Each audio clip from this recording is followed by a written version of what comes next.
Hello, welcome to another edition, Hump Day edition of the London Indie Underground. Thanks for tuning in. Our listenership has really grown over the past few weeks. I just want to thank everybody for tuning in. If it's your first time listening to us, which I hope maybe it is, London Indie Underground is London's only independent music podcast, showcasing some of our area's most talented artists, bands, and personalities. And joined as always by my skinny fat friend Gary Begner. Jimmy, how are you, sir? Cray. Oh, God. Good to see you, G. Hey, what up? Man, I just want to say good job last week. Thanks. I was impressed. I was listening, kind of like that worried mother at my mom's place. Listening on the podcast and, texting you guys furiously and, don't forget this and make sure you do that. Turn up Dick's mic. Turn up Scotty's mic. Yeah, exactly. Yeah, but I got to say everything went really smooth and great job, man. Thank you very much for sitting in for me. I appreciate it. Well, thank you, Jimmy. Awesome. It was a pleasure. And also joined, again, we had so much to cover last week, or last time you were here, rather. We didn't even get to it all. So we had to book another segment with you, Mr. Siegfried Meyer. Hello! Buddy, you smell wonderful. Thank you. Yeah, you came in. And I rarely do. And most people that are close to me in the studio understand how stinky I can get. You're the working man. Well, you know what? If you smell good all the time without doing anything, you're not working hard enough. That's what I say. That's some wise words. Yes, thank you. So, yeah, you came in, and one of the things I noticed right away, I'm like, are you chewing halls or something? And you're like, no, that's, what are you wearing? That's my manly scent. The tea tree oil? That's my manly tea tree oil scent. Nothing says man like tea tree oil. It comes from the Myluca plant. I smells like a hippie, okay? What do you want me to say? Patchouli and tea tree oil. Nice. So, listen, there's a couple of things I need to address right off the top. First off, my name is Jimi James, the best-looking man you'll ever hear. We're broadcasting from the Vault Recording Studio, Adelaide and Princess. Right off the top, I do need to address some of the comments from last week's podcast because you guys went off on the Red Hot Chili Peppers, and I really took exception to that. So, for two reasons. Number one, I know there was a lot of talk about Dave Navarro and that the lost album, if you will, and how that one wasn't, a commercial success or whatever the case may be. And, the irony was no sooner do you guys say that than we find out that Dave Navarro sends Kevin from the Diadex a replacement guitar. I saw that. Yep. That was fantastic. And for me, that was I didn't even have to say anything. I was like, yeah, fuck you guys. Yeah, but I hope you noticed that I did stick to my guns still even then. Because even it's like, yeah, good on him, but I still... Yeah, but he fucking sent an Epiphone. Yeah. Fuck! Yeah, exactly. No, I was like, hey, good for him. That's awesome. He did that. At the same time, I'm still not a fan. He could have sent a more expensive guitar. I like Siggy.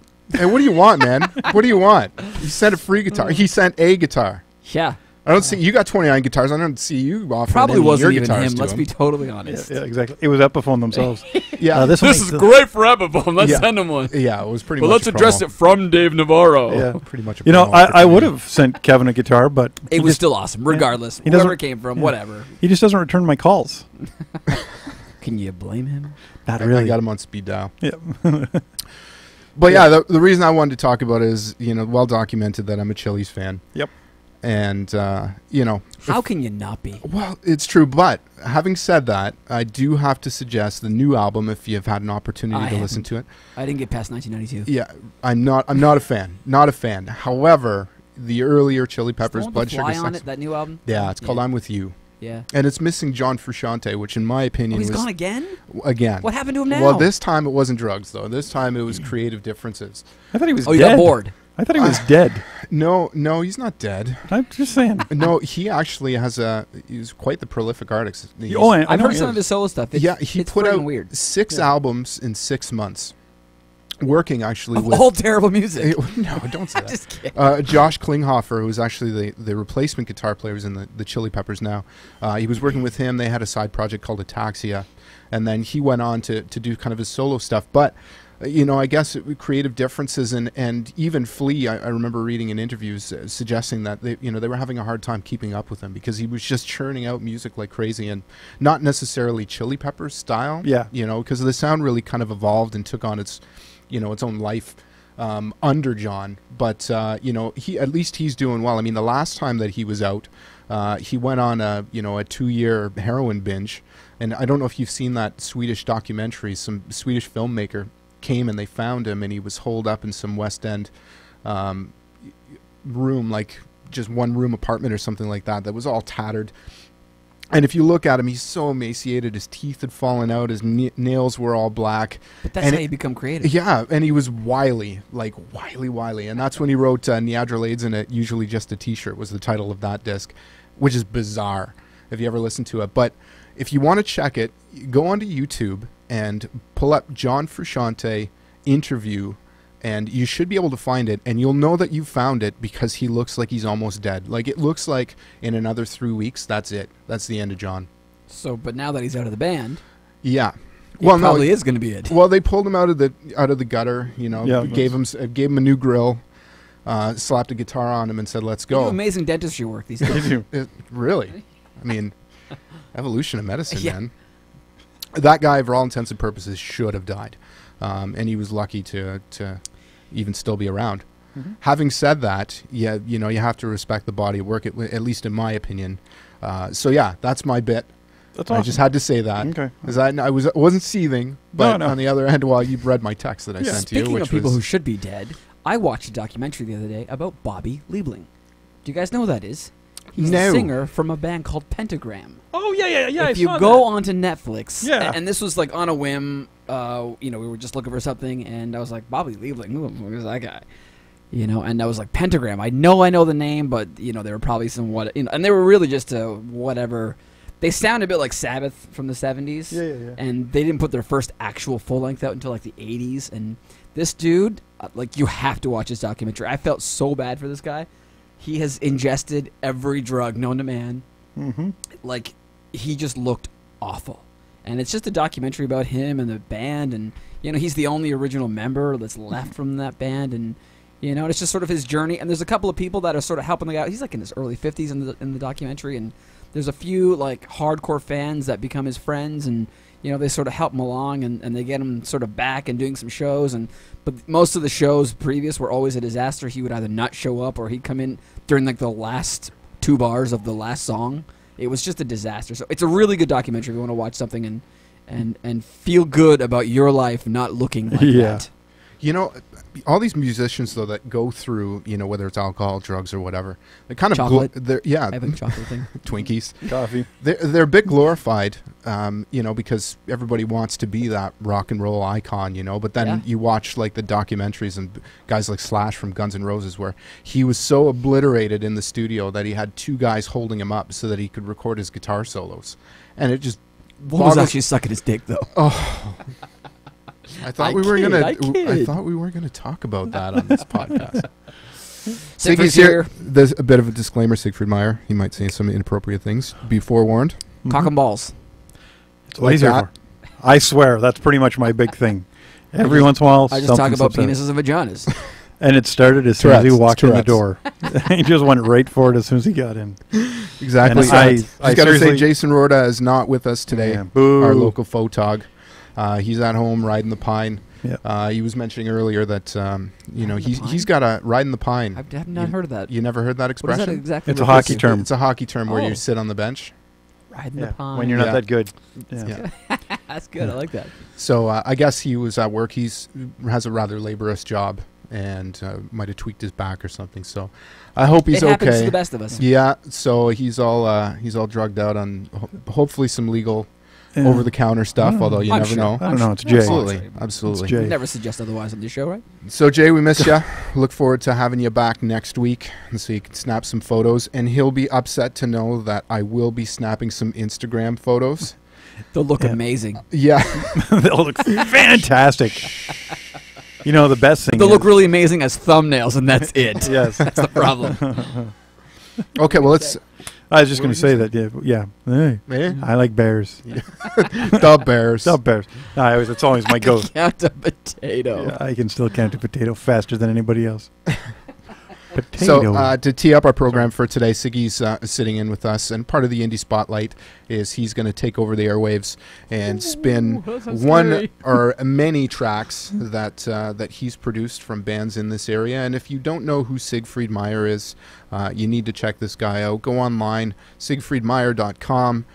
Producer in this area, been around for a long time. Pretty much everything of note that I've listened to or I've been recommended to listen to from this area has come either through you or indirectly from you or mastered by you. You kind of do it all, buddy. So you're either going to make me cry, throw up, or jizz. I don't know which one's going to happen. Maybe all three at the same time. Three, yes. Kevin Bacon has nothing on Siegfried when you come to London. Hey, listen, if that's going to happen, make sure I got Instagram ready to go because I need to capture that. Okay, definitely. I'll let you know. I'll feel it coming on, so I'll let you know. So we're going to get to some music here. Actually, I want to spin a track. Our good friend Joel Crass, who actually might even be listening to the program right now, blessed us with this particular track here by a gentleman by the name of George Leach that he had the privilege of jamming with one night. And apparently this guy is just a virtuoso of instruments. So this is a track called Carry Me by George Leach on the London Indie Underground.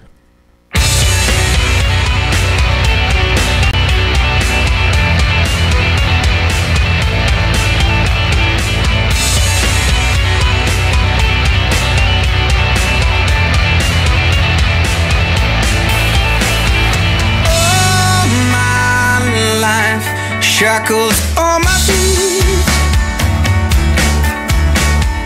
I deny everything I see. Strip away the things you say, and you're left with what you do. I'm too scared to walk alone, and I feel far from home. If I fall, will you carry me, carry me, carry me? Am I sinking in the sea of what I've come to be? If I drown, will you carry me, carry me, carry me?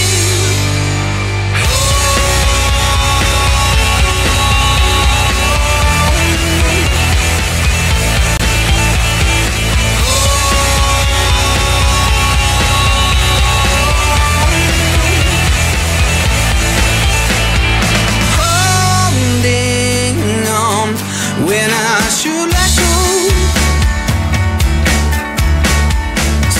Sermon song on the radio. Strip away the things you say, and you're left with what you do. I'm too scared to walk alone, and I feel far from home. If I fall, will you carry me, carry me, carry me? Am I sinking in the sea of what I've come to be? If I drown, will you carry me, carry me, carry me?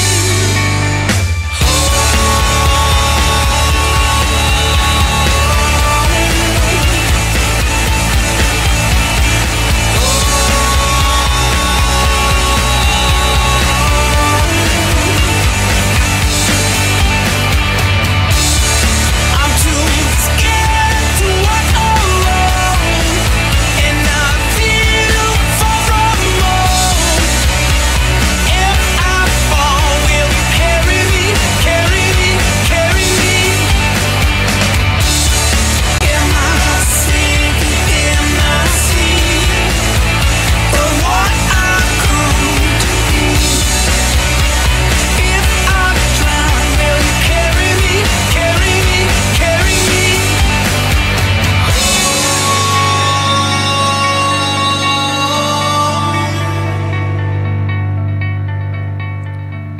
George Leach with Carry Me here on the London Indie Underground.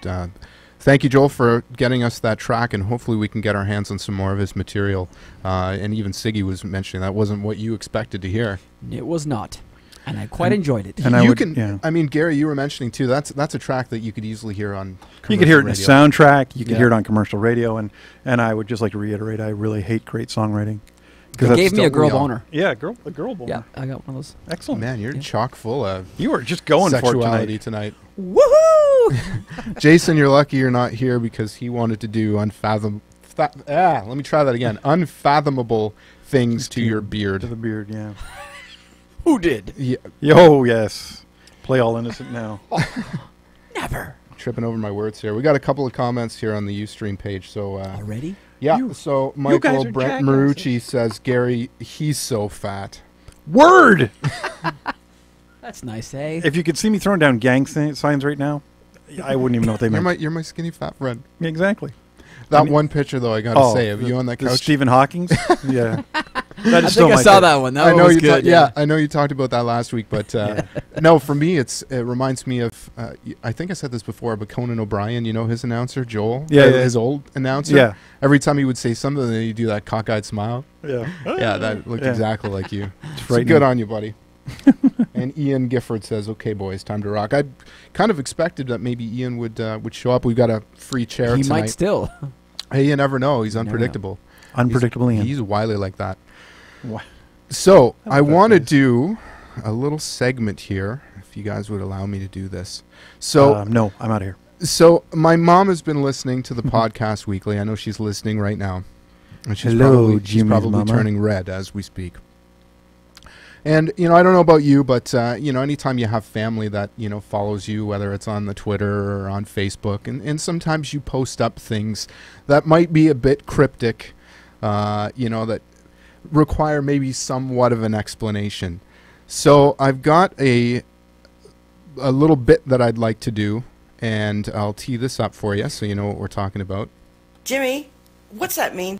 So that's my mom saying, Jimmy, what's that mean? So my mom will comment on various things on my Facebook page, a bunch of question marks, send me a message. Jimmy, what are you talking about? What does that mean? So the one that I'm going to refer to today was I posted up that I was looking for somebody else to come and sit in the big chair and join us for today's podcast. And Michael Marucci, a local producer who's listening to the podcast today, he made a comment like, I don't think that would be good to have, that many producers in one room. It's like the Hadron Collider. And if you don't know what the Hadron Collider is, well, apparently my mom doesn't. It's a particle accelerator located in Switzerland. It's 16 kilometers long. Swiss and France border, actually. Yeah, very good. So, in today's segment of Jimmy, what's that mean? So, Mother, it is a particle accelerator that's used by physicists to help determine the properties of atoms. And that shit is going to make us teleport.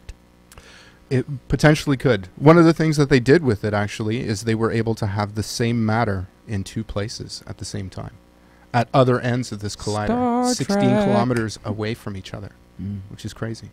Cray cray. Stop saying that. I'm going to punch you. Yeah. You're Either that or guest. we're gonna I've heard call- that for like years, but I just started using it yesterday. Yeah, Feel good about it. If you don't stop using it, we're going to call the Popo. Oh, Jesus. And I will put my hat on sideways just to make a point. Would that be Sasa? What? So you can't see him, but No. I just not only locked it. does he look fat, now he looks stupid.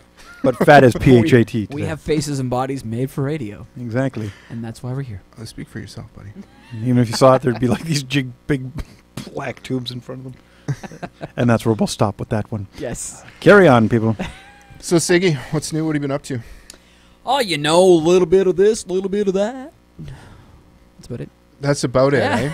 eh? How cryptic. I'm always all over the place, doing stuff, hanging out. I've been digging graves. A lot of graves lately. Like, what are we expecting him to say? You never know out of Beach Road. There could be I bodies don't buried don't kill people at all and bury their bodies in the farm's field. Yes. everywhere. How big And- is your farm? It's about 220 acres, Yay. so you fit a lot of bodies on that. Yeah, no doubt. But it's not being used right now, or is it? Oh yeah, it's definitely always being used. Okay. It's For always being plowed, and so you got to make sure you bury them deep. You don't want those coming up after a fraud, after a spring thaw. in all seriousness, though.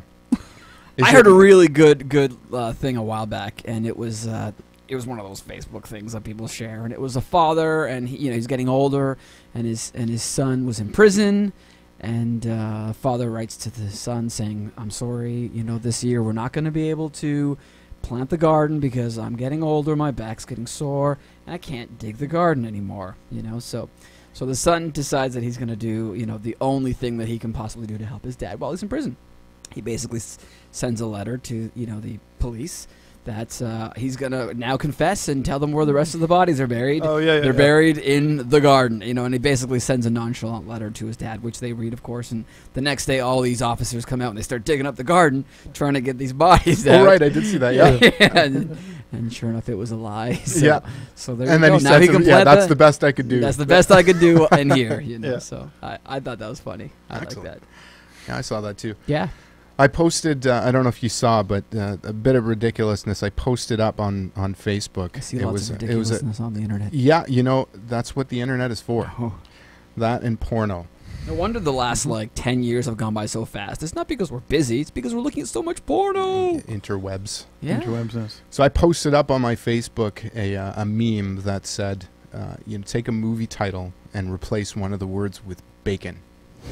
And 330 comments later, we just kept going and going and going. There's some great ones. I'll pull it up in a bit. We'll share some of the titles. And Fantastic. I thought it was pretty funny. I enjoyed it.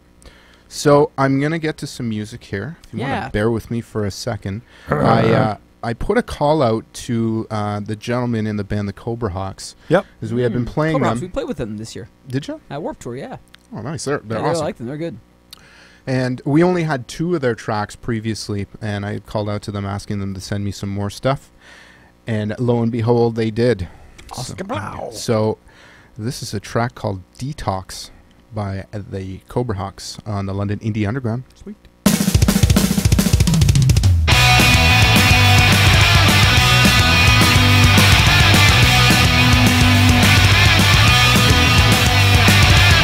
My soul's on fire. Yeah, I'm talking to you. Got a crew, gives you what you want. Still do the things you're gonna do. Don't let me play your mind. 'Cause I'm the type of man who's gonna treat you right. Na na na na, I won't leave. Na na na na, I won't sleep. Na na na na, I want you. Na na na na, I'm not a liar. I'm a man. I know what's wrong, I know what's right. How do you sleep? How do you live? What you breathe into the coward's life. Don't let me play your mind right. 'Cause I'm the type of man who's gonna treat you right. Na na na na, no, I won't leave. Na na na na, no, I won't sleep. Na na na na, no, I want you. Na na na na, my soul's on fire. Yeah, I'm talking to you. Gonna hit you with what I got. That's enough to get rid of you. Don't let me play your mind right. 'Cause I'm the type of man who's gonna treat you right. Na na na na, no, I won't leave. Na na na na, no, I won't sleep. Na na na na, no, I want you. Na na na na, no. Na na na na, no. Na na na na, no. Na na na na, no. Cobrahawks with Detox here on the London Indie Underground. Thanks for sending that in, gentlemen. And if you'd like to get at the Cobrahawks, I'm sure you can use the old goggle machine. Type in the Cobrahawks, it'll take you to their website. And they've got some stuff, I'm assuming, available on iTunes, which should be, if it's not. Although that poses the discussion, and something that we've been talking about, and a bit of a heated discussion, if you will, online and otherwise, about intellectual property and about how bands should really be approaching their music in terms of marketing. There's kind of 2 philosophies. On the one hand, give away your music, spread the word. On the other hand, with the time and effort that you put into your craft, you really should be compensated. And if you look, further, the discussion went into music and how the prices of music haven't increased with inflation. If anything, it's been reduced, Big right? decrease, yeah. I remember back in the 90s and I went and bought, Soundgarden back Motorfinger, and it was like $20. Plus tax. Exactly, and now if you go on Tuesday for new release day, most CDs are anywhere from $10 to $13, right? So there's been a bit of a devaluation there. Yep. And I just wanted to throw that to you guys. What's your take on this, Siggy? Like, do you think This is a tough, topic right? that It's we tough. talk about every single day. It's like a never-ending dream. It's bands spend money making records, because it costs money to make a good sounding record. If you want to sit in your basement and you want to use slate drums and you want to throw something together with, a pod, awesome. You can do really amazing stuff that's going to sound good fast. But you're not going to stand out. So, and bands know that. Bands know that their fans know, real fans anyway. Maybe not a 4-year-old kid who listens to Justin Bieber, but they take the initiative and those steps to get a better sounding record, which costs money. So they've invested so much time in writing, in performing it, and getting it down. And the gear, all that stuff. They spent so much time, getting an album finished or a collection of songs, even if an EP, even if they don't press a CD, they just want to release it. A lot of bands this year are releasing only iTunes. Even last year it was happening, but this year way more. So. Well, your overhead costs are minimal when you do that. And that's why. Even though discs are real cheap, like I get rates at like 70 cents a disc now. That's full packaging, so that's pretty cheap. Yeah, well, that's based gear. on volume. 1,000, Yeah. which to me isn't a lot. If a band wants discs and they're going out on tour and they're not going to get, like, if you're not going to get at least 1,000, don't bother. Right. Don't 200. Like, if you think you're only going to get rid of 200 if you're doing a West Coast tour and back, just give up. Sell all your shit on eBay right now and return the investment. Because 200 is nothing, with iTunes and all that kind of stuff. Like, you need to be moving something, even if it's free. So, I get the whole give it away. Do a Bandcamp thing. Let people stream it. Let them download it. Let people share it. Because if it's good music, it'll get into the right people's hands, which is the masses, and they will continue to enjoy it and hopefully come to shows, hopefully buy merch, support you. You got to be a lovable character, though, as an artist. You can't just be... Kurt Cobain couldn't exist right now because he was a fucking asshole. You couldn't give people the cold shoulder like he did, and still expect... People have tried right now, and they're looked down upon. Like, you have to be... You got to be everything to everyone. You have to cater to every group that's out there that's listening to you, and you got to be nice, and you got to reply, and you got to tweet, and you got to do that. You got to do all these things, just to make $10 a day or whatever. Right. So it's tough. It's tough for everyone.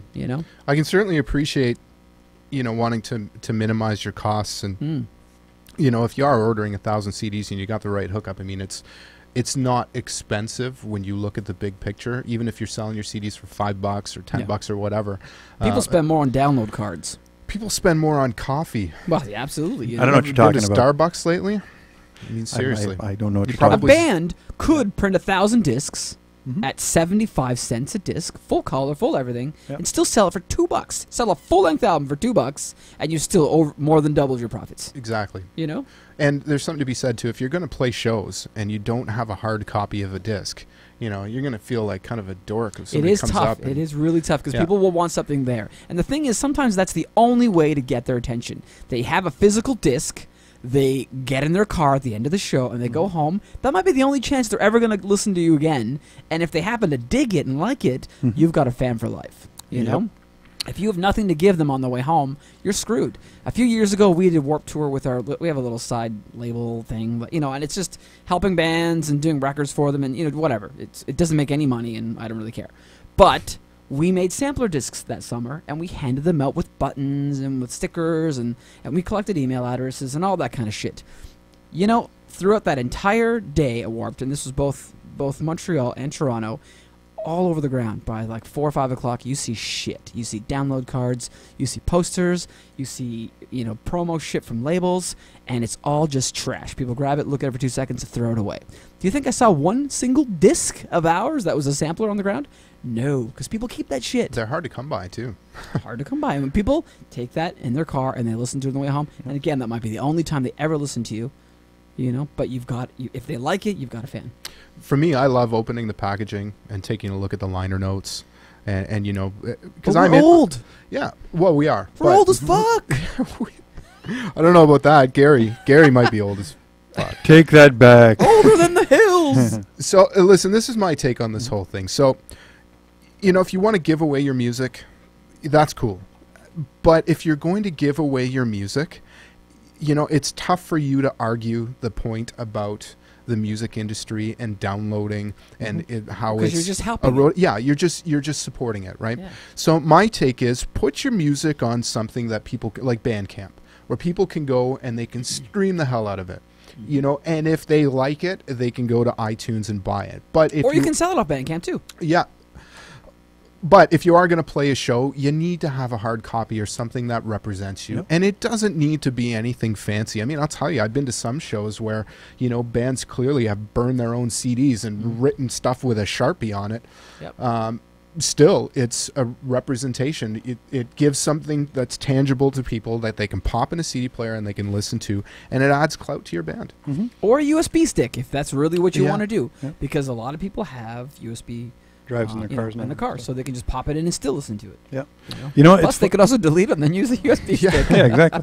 You know, and it's funny because I know that when I first moved to London, going to see bands on a call the office, and a few times I was really caught off guard by what I was seeing, and I bought the disc right then and there. Like that's how I got. I'll do that. Yeah. Yeah, that's how I got the first Sinclair album. They were opening for somebody, and I didn't go to see Sinclair. I went to see whoever the headliner was. Totally blown away by Sinclair, so I bought their first disc. And then who else was there? A band called By a Thread. I can't remember. I think they were signed to. I think they were signed to Epitaph or something for a small period. But same thing. Was blown away by them. And another band that I saw out in Oshawa, a band called Dead Season, and still one of my favorite recordings. Like, you know, they broke up. They're more along the lines of like Texas is a Reason, kind of that. And you know, still one of my favorite things. But you know, picked it up right then and there just because I was so impressed by it. That's happened to me a bunch of times. At a show, catch a song or two, really like the sound. What do? You go to the merch booth, Absolutely. right? And that's your opportunity. That's where you can make some money. You know, I know. If you don't do that, if you don't have anything for them, they leave and they forget about you. Yep.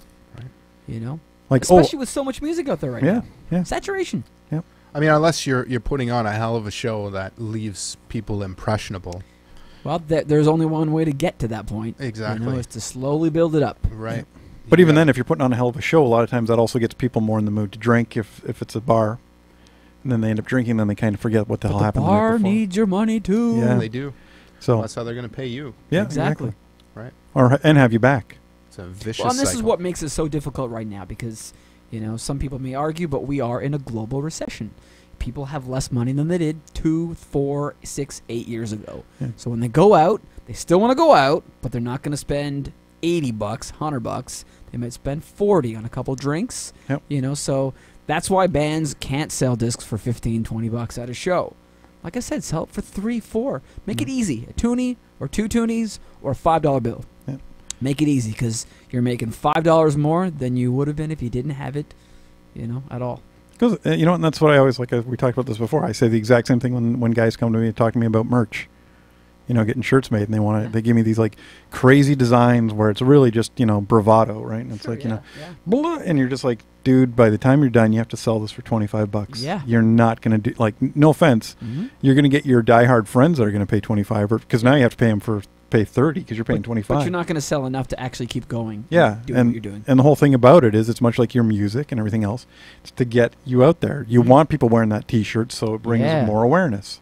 And it's the Or same do thing. bundle packages, you know, Yeah. CD and a shirt for $15 or something, Yeah. you know, or $10 or whatever you think you can still make a profit on, Exactly. you know. Marketing. It's It key. is absolutely. It It really is. But it's like we talk about every time. If you're going to do something, do it right. And that takes us back to the whole thing. If you're going to do a good recording, and you're not the guy who has the skills for it, you know, take the time, go into a studio, perfect your craft, Yeah, and the go thing to a is, you studio. don't need to spend a lot of time. No. If you work with someone who's good, bands come to me and they say they have $100 and they want to do a song. Am I going to say no?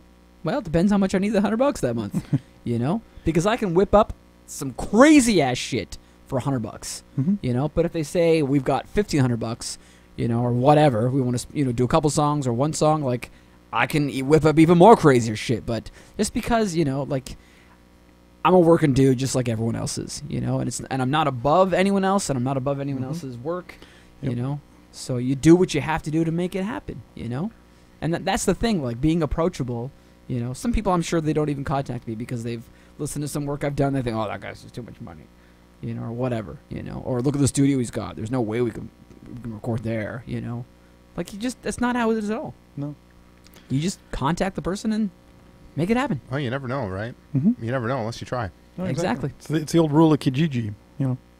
They're asking I 1,000, hate but you Kijiji. can say, I've got 7. Would you take 7? Yeah, maybe. I've got like a bag of diapers and like you know. Well, at the same some time corn too, pops. I know you know, a few studios and a couple of producers here in town that, you know, maybe have priced themselves out of the market, if you will, for those types of bands. Mhm. But you know, at the same time, you're going to get what you're going to pay for. Yeah, and always, if always. your budget is this, then this is what you're going to get. So you got to temper your expectations Absolutely. accordingly. Yeah. But actually, even on that, though, sometimes if the band's good, they've Hell got, yeah. you know, they've got good gear, and they know what they're doing when it came to songwriting. There's been some fantastic recordings made where, you know, live off the floor. I do a and- million live off the floor things. I mean, But- that's one of the biggest reasons to have a space like I have is to do a live off the Yeah. floor thing. You know, get in, get out kind of deal, and then spend a bit of time on the mix. And You can do amazing work in 2 days. Mhm. Just You know. started pre-production with a band called the Creekside Strays. I know those guys Yeah, went over to their place and did my old Rick Rubin impression and sat on their couch and with a big their fur chair. coat on and a cowboy with hat. a giant beard that I taped onto my face, Amazing. and you know, listened to their tracks, and man, what a tight band! I can't wait to get them in here. But you know, there's a band that, you know, wants to do it upright. I mean, we start with pre-production. We want to do the job right, and the expectation is when we're on the other side of the project is we're going to have something radio friendly that's really going to help them translate. And you know, there's some bands that, you know, they've got their debut effort, and you know, and then their sophomore effort is maybe a little bit more refined. You know, maybe a little bit more money into it. But you know, if you want the quality product, I mean, like I said, you get what you pay for. So Yeah. Always. And Like a there's- mechanic. and luckily, there's people like Siggy and myself around that you know, obviously can help you with that. And at the same time, too, I know a lot of our listeners, you know, are DIY guys. That I mean, that's how we started. Yeah, exactly, exactly. But that said, I mean, there's still an opportunity for networking. I mean, even with me and you, I send you stuff to master, which Yeah, you're yeah. building quite the name for yourself. It's coming. Yeah. You know, it's been a lot of years now. I've been mastering for 12 years. I've only had my own room. I say that in quotes because it's a dedicated facility and room, and for about 5 years now. So, you know, Right. that's the thing. It all takes time. Yeah, it Bands really does. come to me and, you know, they've got unrealistic goals, you know. You spend 2 years working with a band and sort of getting them known and playing shows, and, you know, and then they break up.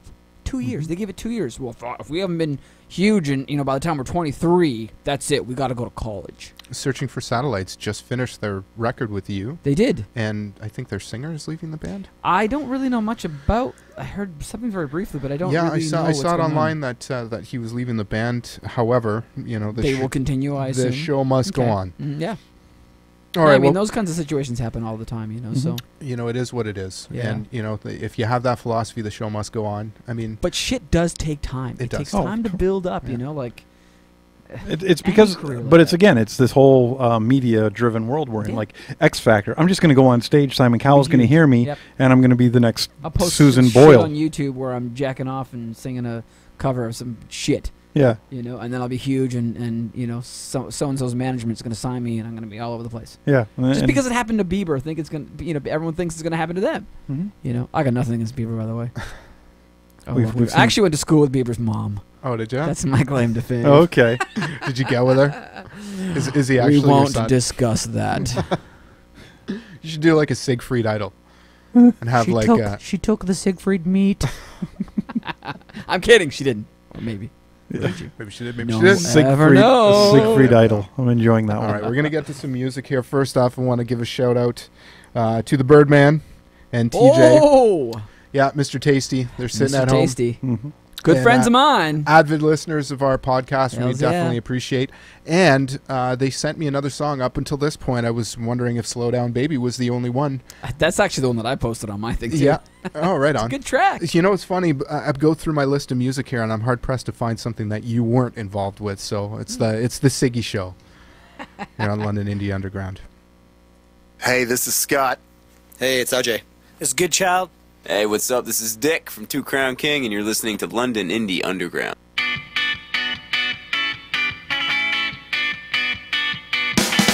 Say, are you really in love?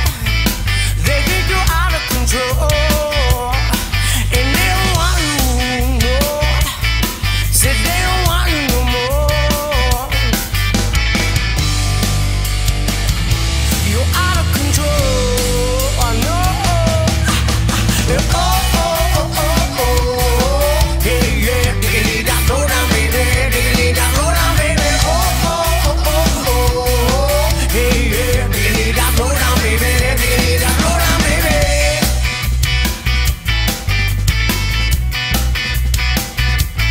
Say, are you feeling loud? They think I'm out of control, and they don't want me, no. Say they don't want me no more.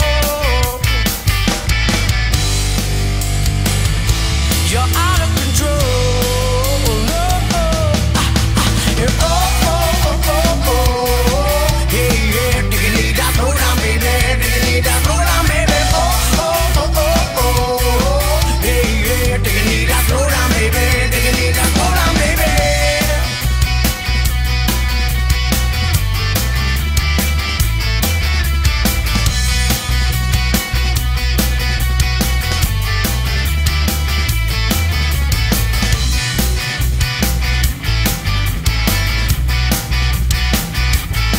Say, are you beating down? They think we're out of control, and they don't want us, no. Say they don't want us no more. We're out of control, no. Hey, yeah, diggity that slow down, baby, diggity that slow down, baby. Hey, yeah, diggity that slow down, baby, diggity that slow down, baby.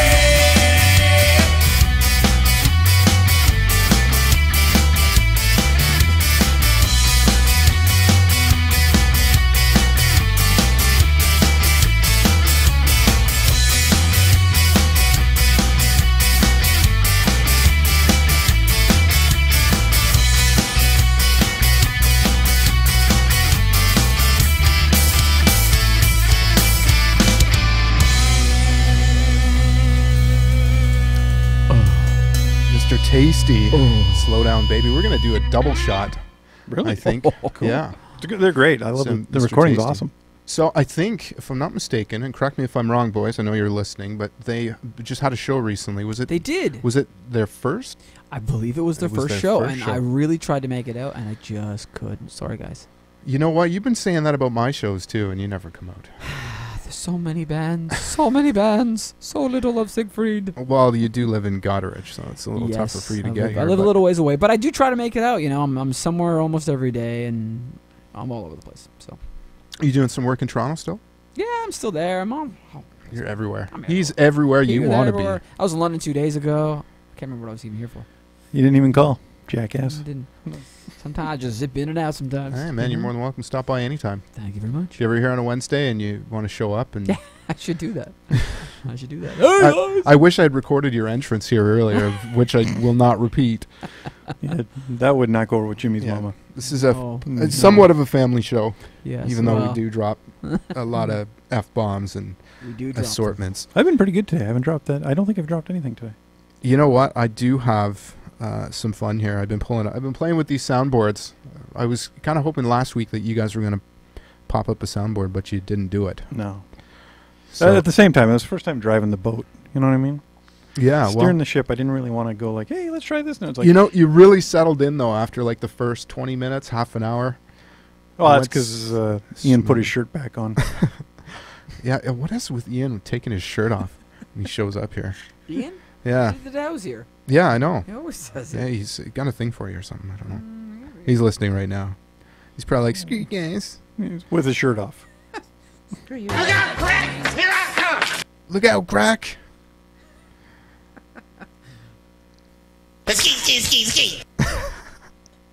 Soundboard's fun, man. Yeah, no, I just at the same time you had your laptop.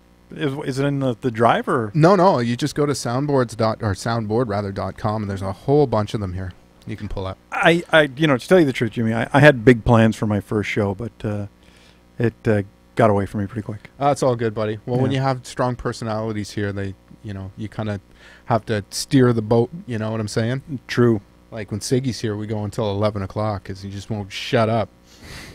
That, and he's got like a laptop with an extra hard drive on it, just filled with music. Yeah, pretty much. No, I don't. Hey, Quite check a this out, everybody. This is the 12-inch remix of one of the songs I did, but I just remix it for something to do because I can.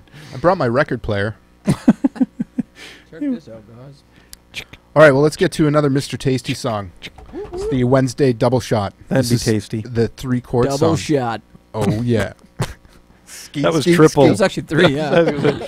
Triple shot, but we're only Rarely do playing 2. Usually 3, 4. 3-chord more. song, Three. Mr. Tasty, London Woohoo. Indie Underground.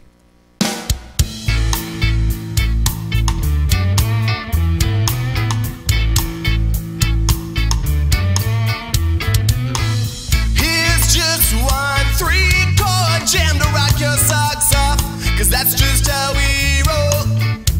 We're gonna play just 1 more bar of this riff, and then we'll change it up a bit before we go into the chorus. And here's what I just talked about, the part before we start to get loud. And right about now we're gonna start to shout. Gonna rock, gonna rock, gonna rock, gonna fucking roll. Our music is forcibly penetrating your ear holes. So get up, get ready to get down. And it's alone to this rhythm with a tasty sound. We're gonna sing as loud as I can. I'll be going until I run out of my breath. This fight of my lungs are hurting, so I'm just gonna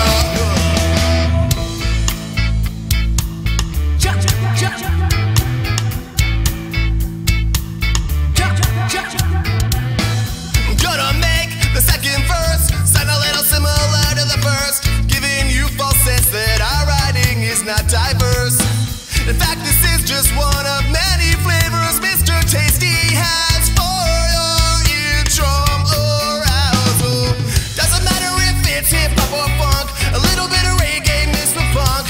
We got more style than Emperor Wash has drunks. Gonna rock, gonna rock, gonna rock, gonna fucking roll. The music is forcibly penetrating your ear holes. So get up, get ready to get down. And it's along to this rhythm with a tasty sound. I'm gonna sing as loud as I can. I'll be going until I run out of breath. This fight of my lungs are hurting, so I'm just gonna.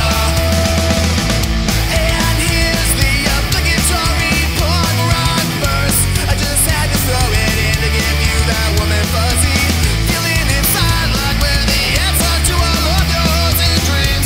That one day you find a band to make all your impulses crave.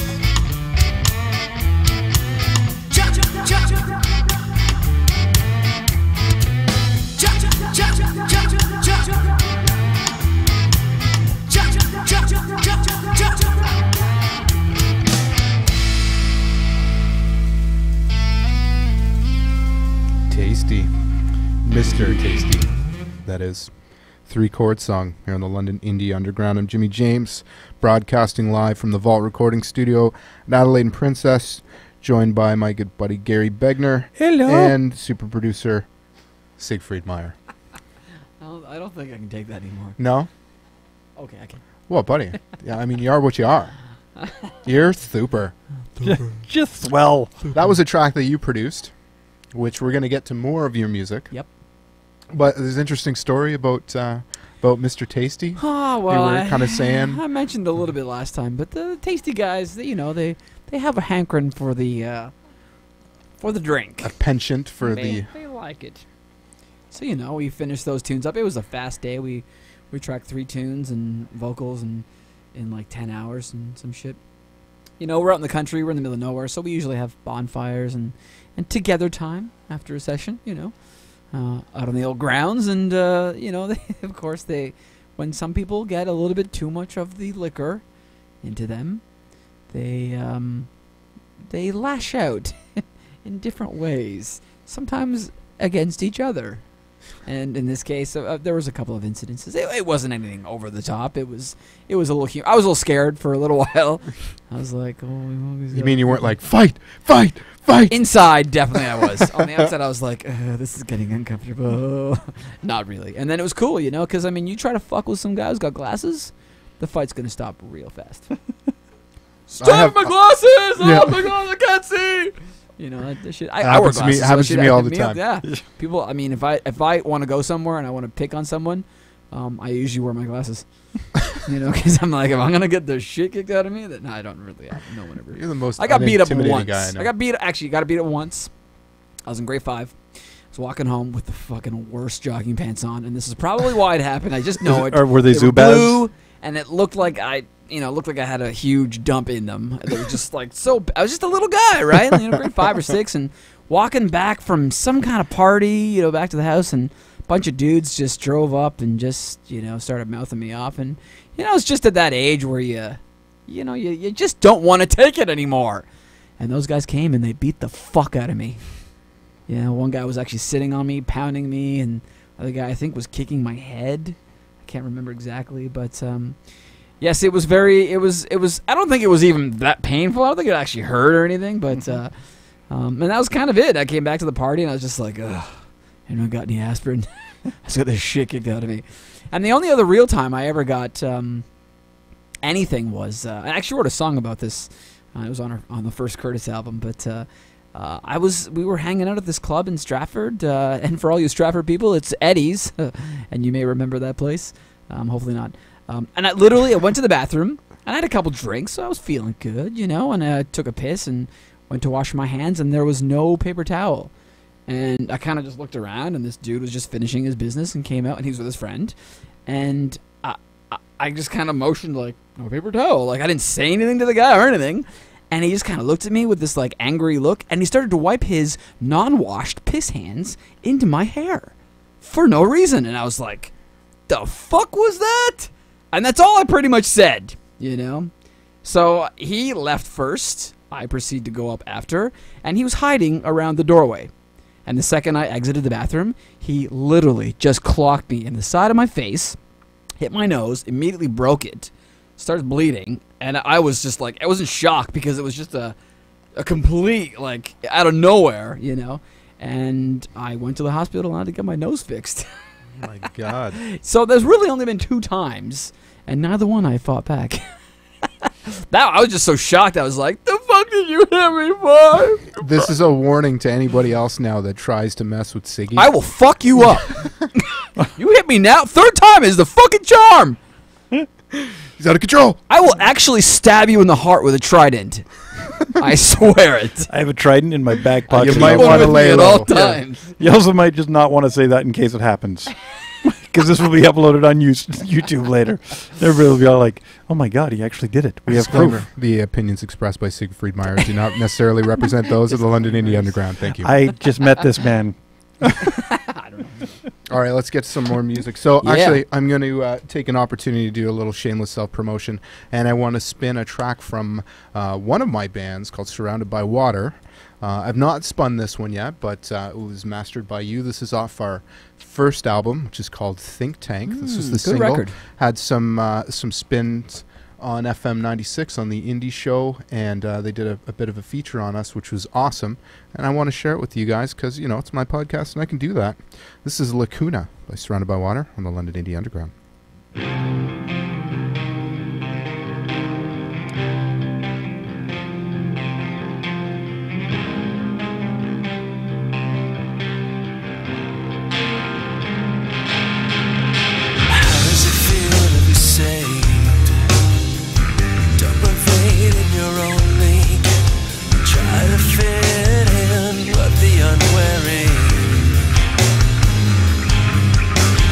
Missing part in you.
Surrounded by Water with Lacuna here on the London Indie Underground.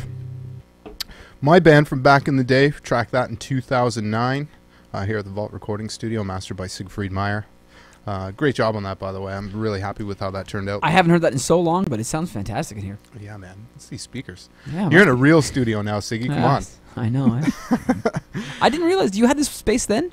No, I was upstairs, actually. Oh, right. I was upstairs. I've been here now, I think, just about 2 years. Is that it? In this room. Yeah, it's only been a short time, but I've been in the building for, I think, 3 and change. We started out, Gary, in... yeah, upstairs. No, we started out in that small room. Oh, just yeah, around yeah, the yeah. corner when That's you and right. I were jamming out there for a Yep. minute, and then went upstairs, had a shared room, and you know, when you share a room, sometimes you inevitably People steal your share shit. gear, Yeah, and stuff gets broken. even though you don't intend to share gear. Actually, it was kind of a funny story. So there were a couple of MIA students that were in the Enough room. said. I showed up one night. It was like 12:30, and I walk into the room, and there's some kids there that I don't know who they are, but they know who I am, and they're using my gear. I'm like, hey, They're all buddy-buddy with you. Yeah. Yeah. They're like, hey, you're Jimmy, right? Yeah. Yeah, man, this is Stroking your cock a this bit, is eh? a great setup, man. You got some wicked stuff Oh, your here. drumming is so And amazing. I'm like, I who love- the fuck are you? Get off of my shit. Yeah, So- that's not fun. No. No. So, hence, now I'm down here, Mm. and now it's all me. Saw you, buddy. Yeah. So a couple of announcements. Really excited by the guests that we've had on the show lately. Siggy, obviously you included. Thanks for coming again. But next week, next Wednesday, which is the 21st, we will be joined by Juno-winning producer Dan Broadbeck, who is kind of the, how did Joel describe him? The mythical pokeroo of the vault.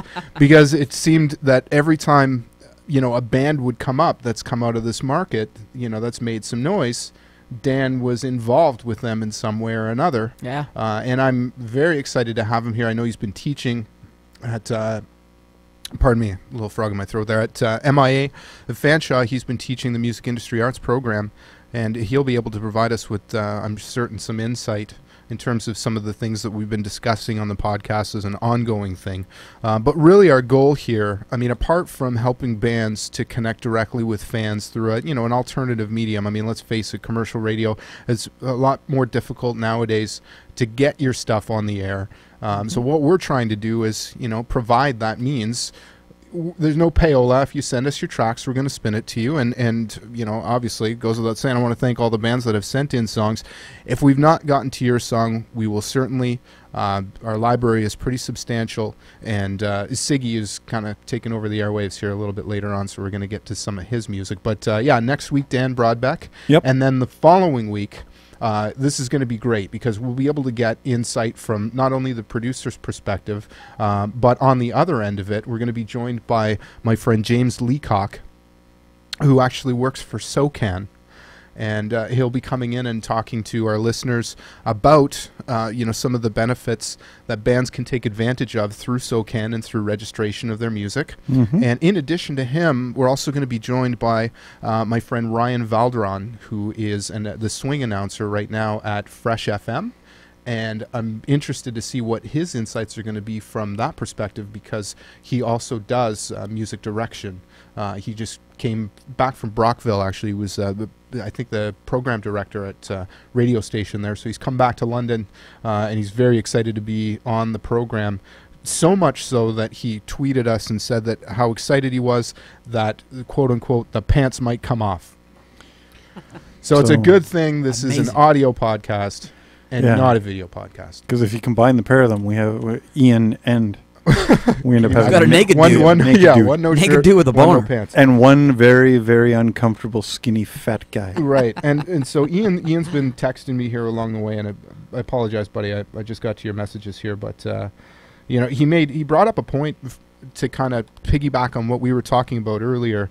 He said another issue with bars is the non-smoking people, or non-smoking thing rather, that people pre-drink at home, which I'm sure can have some kind of impact on, you know, people's spending habits when they go, what time they arrive, all that kind of stuff. And then his second contribution was cock and balls. I like the second one The second one's good. more than the first one. I Yeah, think. the other one's arguable because even when there was Yeah. smoking in the bars, we used to drink before we went to the bar. Yeah, people lie. They just say they don't have money, but Yeah. I like number 2 better. Yeah. Yeah. Thanks. For sure. Enthralling Thanks. contribution, Jan. Yeah. Much appreciated. A couple more things for you, too. Some more guests that are coming up. Man, people are getting behind this thing, and we couldn't be more appreciative. December 5th. Get behind it. Yeah. You can't see Siggy, but he's making the motion of the hips right They're now. getting behind it. And they're just giving their all. Oh, yeah. Wow. I don't know My, if that my aim is music. to make people forget about what they're talking about. I don't necessarily Always. know that music is the prime tee-up music for our guest that's coming on the 5th of December. You're having a porno star? Yes, no. Well, you're Oh. getting behind it, so I had to drop the music. That's why I have you here, man. Exactly. Just What would porn I do music. without you, Gary? 1970s porn music. Yeah. I lived through it. Yeah, I love it. Yep. I would like to do a whole porn soundtrack. How cool would that be? You should get Ron Jeremy in here. If I could, buddy, I would. If I could. Get his brother. Believe me, I got a lot John of irons Jeremy. in the fire right now. I'm Yeah. trying to get anybody that'll come on. Just get his younger brother. He's way cheaper. He's got some cray stories, too. Cray. You know, my mom is listening to that. I'm sorry, Mom. We're all sorry, Mom. So, December 5th, we will be joined by Hooch Parkins of the Matadors, Neat. which I'm very excited about. And those of you that have not seen the Matadors play, these guys, I didn't realize the following that they had, but He's been around forever. yeah, and I mean they tour to sell out shows with their brand of horrorbilly music. We spun some of their one of their tracks rather on Halloween, which I think was called Zombie How fitting. Sluts or yeah, something yeah. like that, Yeah, it was pretty awesome. which was great. So Yep. I'm really thrilled to have him coming, and we're gonna have some more guests. In December, I'll be making some announcements. You've probably seen our tweets about all things coming up here on the London Indie Underground. But stay tuned because we want to bring you some guests that not only are entertaining but can give you some insights to the music industry. And on December 26th, our guest will be Santa. That's the 25th. No. Unless he's on the getting drunk 26th. and then coming Yeah, here on after the the 26th, he's coming in here. Boxing Day. Once, the day off, and then he's going to come here and just swale a bottle of wild turkey. Yep. Dropping some knowledge on the kids about the music industry. Yeah. Yeah, there's a guy that doesn't help. He gives away CDs for free. Jackass. Fucking Santa. It's all his fault. I Christmas. hate you, Santa. You know, I, really- I actually think you're not even real. I hate you, Santa. Don't forget the pony I asked for. Did Santa beat you up Honestly, too? you. Oh, I've got some crazy Santa stories. Do we want to go there now? He came to the studio one time. He was dropping some fat hip hop tracks. Okay, I will tell you a brief little Santa story. Okay. Anyone who is German out there, like me The and Germans? my German mom and dad, there is a thing in Germany called the Weihnachtenmann, and Weihnachten, of course, is Christmas in German. So they have what basically it's a bad Santa. There's the good Santa if you're a good boy, and there's the bad Santa if you're a bad boy.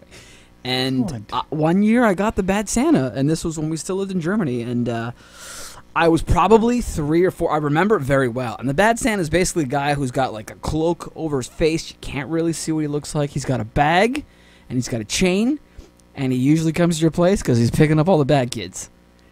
And that's what parents do to make, their kids feel like...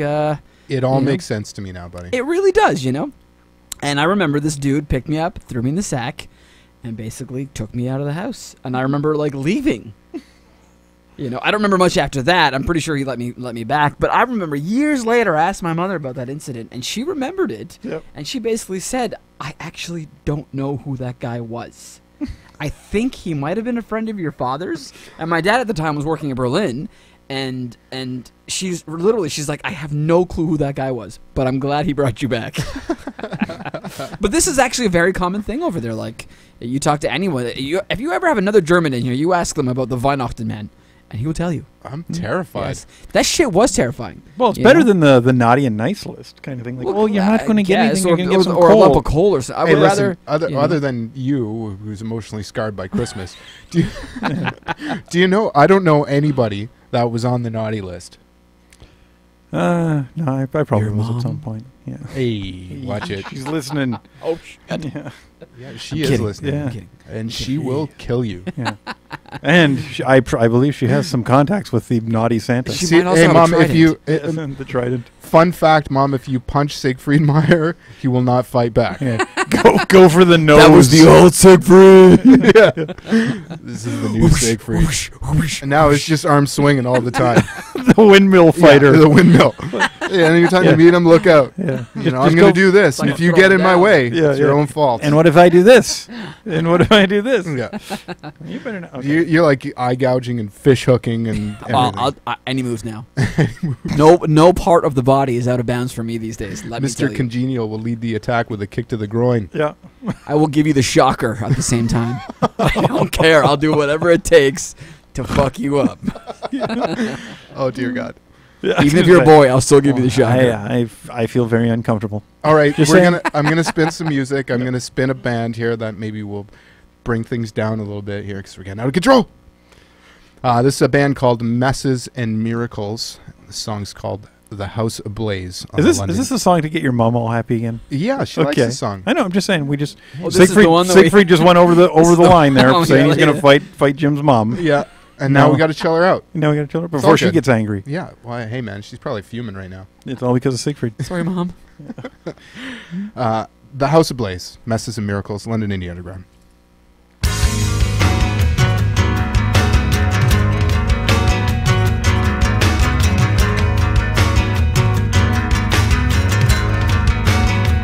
I didn't ever tell you there was plans laid, but now the walls are at the door and the house ablaze, darling. Did you want me to die for you? 'Cause I would gladly walk up through anything, but it won't save me from the mess. I got you in the plane. Once I hear with the truth, you can see I'm growing stronger. Though I won't be here much longer, you're not alone. When I lay me down to sleep, will you have the strength to follow me? Where'd you go? Where'd you go? Where'd you go? Now your dreams are getting old. I don't want you to lose faith in me, but I know my cover's blown. I could tell a story of another place where the grass is always greener, the one more taste of it. Did you want me to lie to you? You can see me growing weaker while your heart is growing sweeter. You're not alone.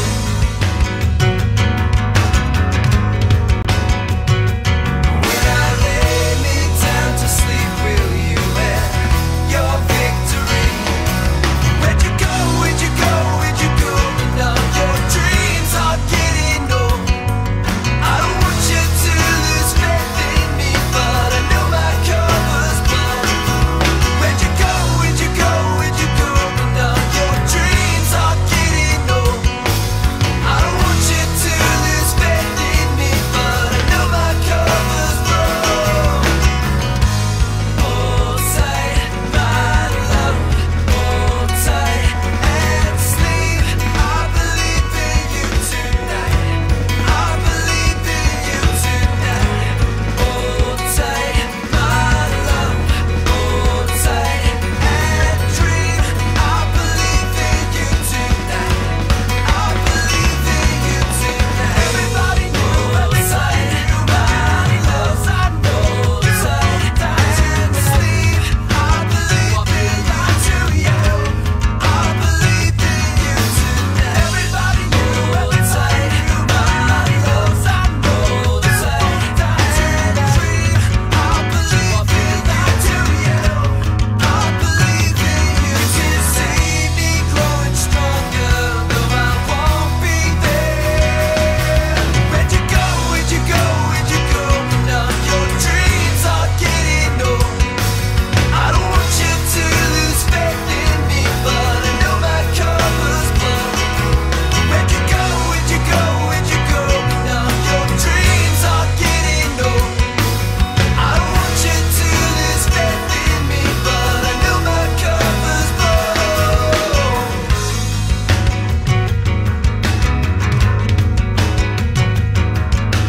I didn't ever tell you there was plans laid. There's walls at the door, house ablaze, darling. Messes and Miracles with the House Ablaze here on the London Indie Underground. one of the bands, or many bands rather, that have sent in our tracks. We feature them on our previous weeks and received some good feedback about that track too. Nice and mellow, great quality, and that's really what we're looking for. And not to knock on bands that maybe are operating on a budget, even DIY, whatever the case may be. But obviously our preference here, if you're going to send us some tracks, is something that's polished, and properly mastered. And if it sounds good, we're going to play it. So send us your tracks. Incidentally, if you happen to be a first-time listener and you would like to check out some of our back catalog of previous podcasts, this being the 10th one, this is our 10th week now in operation. This is an anniversary. It is. It's the 10-month or It's a 10 week. 10 week. Yeah, sorry, there's no pomp Confetti. and circumstance here. Not yet. Okay. I'll take my pants off later. I'm at 1 year mark. Pants Yeah, off. Exactly. We should have a no pants party. Hands off. So you can go to our YouTube channel, www.youtube.com/LondonIndieUG. You can take a look at our previous week's podcasts. And underneath the window where you see our card, there's a little button that says Show More. If you click on that, it expands out, and you'll be able to see the bands that we've featured, as well as links for our Indie Spotlight bands and our sponsors at the bottom. So I encourage you to check it out. We certainly have had some traffic to the YouTube site, which obviously we're grateful for. But really, this isn't about us, it's about you. And we want to support you, give you some feedback, and put some music into your ear holes that you may not have heard otherwise. Mm-hmm. So I had to step out for a minute, and I told you guys to come up with something funny, did you? We just do what we do. We Awesome. we talked about stuff and we got onto politics, American politics, which is kind of funny. We did. Which was Well, kind of funny. We can talk politics. But we got Well, Hey, I I'm don't know if we down. should do that. I'm down. we got a little heavy. We'll get people angry. Like no matter what we say, like 50% will hate us. So well, let me ask you this then, to throw it out, because I really don't know. What's the status of SOPA? I have no clue. No? I have not followed up with it as of recent. Mm-hmm. I thought it died, and it didn't. It didn't pass. Didn't It got pass. voted down. Yeah. However, I don't think it's gone per se. I think it's still there. This shit's like herpes. We do need to talk about a couple of things that I think are important. So 2 states, Washington Yes. and Colorado, Yep. have now legalized marijuana. Well, this is why I'm getting out of the music business, actually. Right. Because I'm going to be opening up a weed shop. Well, I mean, you have 200 and some acres. We be opening a weed shop. You know what's funny, though? Conversely, Stephen Harper has mandated minimum sentences now. If you cultivate your own plants, I think it's more than 2 plants. Mm-hmm. Correct me if I'm wrong, listeners, but more than 2 plants, there's a mandatory minimum of 6 months in prison. So How that's less fucking than it used to stupid be? is that? Or is that The worse? mandatory minimum for that is less than, let's say, pedophilia. Let's say Mhm. you were a Mm. pedophile. They'll put you onto a registry and you might get probation for 2 years, but you might not go to jail. However, yeah. if you have 2 plants and you will like go to prison for 6 months. you like to puff on the weekend or the evening, Mm-hmm. and you grow 2 plants, and you get caught, you're gone. You know what? Legalize it. I mean, I'm not a pot smoker, okay? I don't do it mostly because I can't afford it. But I don't do anything. He doesn't want to mostly admit that he has more than 2 plants at home. Yeah. Yeah. That's a But big honestly, farm. legalize that shit because it's honestly way worse. Like it's way not as bad as alcohol. Oh no, alcohol's like Alcohol trust kills me. people all the time, and people get stupid. Mhm. So and they beat each other up at my studio. But seriously, tax the shit out of it. Legalize it. Tax the shit out of it. Pay the debts. Well, think about it You for know? a second. So, what the tax on cigarettes Mhm. and the tax on alcohol is astronomical. Tax right? on Out of gasoline. all all the three. products that are on the market, they represent the hugest taxed threshold. Of course, they're or still not amount. paying bills, even though we've got that. Right, but can you imagine if there was, let's say there was prohibition again, and there was no alcohol, Yeah. and there was no cigarettes, our government would be in a lot of trouble. Oh, they'd have to keep printing more money. Right, because I mean, people love their alcohol, Mhm. but I mean, if you think about it, and I see this all the time. You go out, and Siggy, you would know because I know you don't drink very often, but there's times I go out and I'm driving or designated driver or whatever the case may be, and I might have 1 or 2 drinks, and you see your friends that have been drinking since 7:30, 8 o'clock, and by the time you see them, they're just ripped and they're hugging on you. I love you, buddy. What's up? And there's good drunks, and I like that.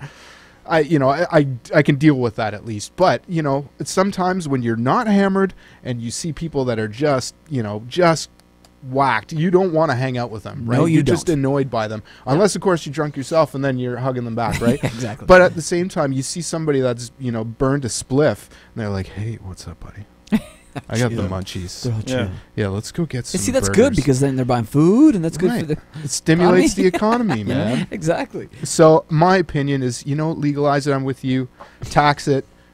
I think, in my opinion, now I don't know because I'm not a politician type, but I think it would solve a lot of problems in terms of the economic crunch. It would There's all this also- talk about this cliff that Fiscal they're about cliff. to go over in the States if they can't come to some compromise. Taxes are going to go up. They're in a lot of trouble. And you look at these two states, where the people came forward and said, enough is enough. We want this legalized. And I don't know if you saw the subsequent YouTube videos. There was some on CNN where there's some people that were, the second that it was approved, and they're twisting tubes and they're, out in public. Woo! You see, it's passed, but obviously they can't. You can't buy it anywhere. Not yet. Not yet. Well, no, but it's going to take apparently probably the a year. feds They are going to said challenge it. Apparently the feds are challenging it. they are okay. Yeah. Well, I wouldn't be surprised, No. but they have dropped any misdemeanor cases against people Right. who've had under an ounce. Right. you know. Well, So that's good. Throw those those court cases out. There's no point in Do you know what percentage of court cases are related to simple possession of marijuana? Probably a lot. It's ridiculous. They're so Yeah. backlogged. Yeah. Get that shit out of there. Yeah, exactly. It's You know? foolish. It's And stupid. really, the problem is we've got the gangs and the cartels, and they're running the show right now, and they're making all the money. So, the government has to just look at that. Stop the killing, stop the bullshit, legalize it, sell it, and make some money. Well, I suppose the fear is that if they do legalize it, then those people that are moving marijuana, the legal drug dealers, will move to other substances. Well, they're right? going to anyway. Exactly. They already You can't- have. They already have. Yeah, Yeah. you can't control that. And just because you smoke weed doesn't mean you're going to start snorting cocaine or Right. shooting up heroin. I mean, You most know? of the people that I know that smoke weed, you don't have a lot of money. They're like scrounging, or not necessarily Well, scrounging. it's like but they beer. have like a tiny little, a little bit. It's not It's like they've like got beer. this. People 2 always pounds, have enough money for a 6-pack. Mm-hmm. It's the same thing. And like I said, I think it's a lot. I think beer and alcohol it ruins a lot more homes. I don't really know anyone that smoked a spliff and then beat the shit out of his wife. No. I mean, really, It's true. But you've got a lot of alcohol It problems. makes everything better, It does make everything better. That Well, sandwich tastes so much better. doesn't it? Though. Yeah. If I did it, I still don't do drugs. So, No? No. I'm pretty clean. I give up I all that may or stuff. may not have in my day. Mm. I'm Good leaning disclaimer. towards the former. But I'm just saying, it's ridiculous. Yeah, it is. I'm with you on it. It's, as I say, I don't do it, but I'm for it being legalized. I don't see an issue with it. And again, I don't see an issue why it's okay to have alcohol legalized, but the other one not. And cigarettes, which are, I'm sorry, like 9 million times worse Oh hell yeah! than Absolutely. marijuana. And that's, and that's the whole thing. It's like, what? Like, what's the difference all of a sudden? All of a sudden, you're getting the best of both worlds almost. You're getting the drunk or the high off of the alcohol, and you're getting the feeling of smoking all in one. You just make one big store. Yourfilthyhabits.com, and you just go in there, buy your booze, cigarettes, weed. Right, people get stoned and they want to build things, you know what I mean? They want to make bongs out of stuff and play guitar and get in a circle and laugh. And people drink alcohol and they want to tip cars over and Yeah, And beat their wives. yeah, and lose their mind. yeah. Riot up at Fanshawe, even though we're not supposed to talk about that anymore. Oh, did someone say this? No, they just think it's bad for the city if you talk about it. Really? Yeah. I didn't know. Well, I mean, But, this I is mean- not a censored, moderated podcast. No, I know. It's funny. Like, it's just funny how the city looked at it, right? It's like, Well, maybe yeah, you we shouldn't can- have done that. Yeah, exactly. Well, maybe You they fucking should've- idiots. Maybe they should have reacted more swiftly. Yes. Yeah. Many yeah. mistakes were made that night. Maybe they should ban St. Patrick's Day. Yes, that's a good idea. No, let's No. not do that. Okay, don't do that. Okay, That affects beer sales. Maybe we should ban Fanshawe. wait, no, that's not. That's not. we the can't right- do that either. Maybe we Dan should ban- Broadback would be out of a job. Let's ban people's homes. Let's ban that entire. I don't know. Let's just start a band. Let's start a band. the band. Yeah. Don't start a band. Don't start a band. All right, we should probably get to some more music. Yeah. Because we are jabbering on like some monkeys in a tree. That's all we do. That's all we know how to do. That's fun, man. I like it. Damn Good tree combo. monkeys. And I mean, compelling issues, I think we bring up Well, here. you know what? We do. We don't have the answers. You know, it's not always cock and balls around here. I mean, sometimes, you know, we got some important shit to say. Mm. Let's see what I got. I got a lot of songs, but I am going to spin. You know, we talked about searching for satellites there earlier. Mm-hmm. And, you know, sadly, as is the case with, you know, many bands that I've seen where creative differences, whatever the case may be, you know, sometimes they just can't make it work. But that said, this particular band, show must go on. I know they are, at least from what I read on their post, that they are still looking to forge ahead. So let's spin a track here. This is Searching for Satellites with Never Enders on the London Indie Underground.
Searching for Satellites with Never Enders here on the London Indie Underground. A bit of a heavier number. So good.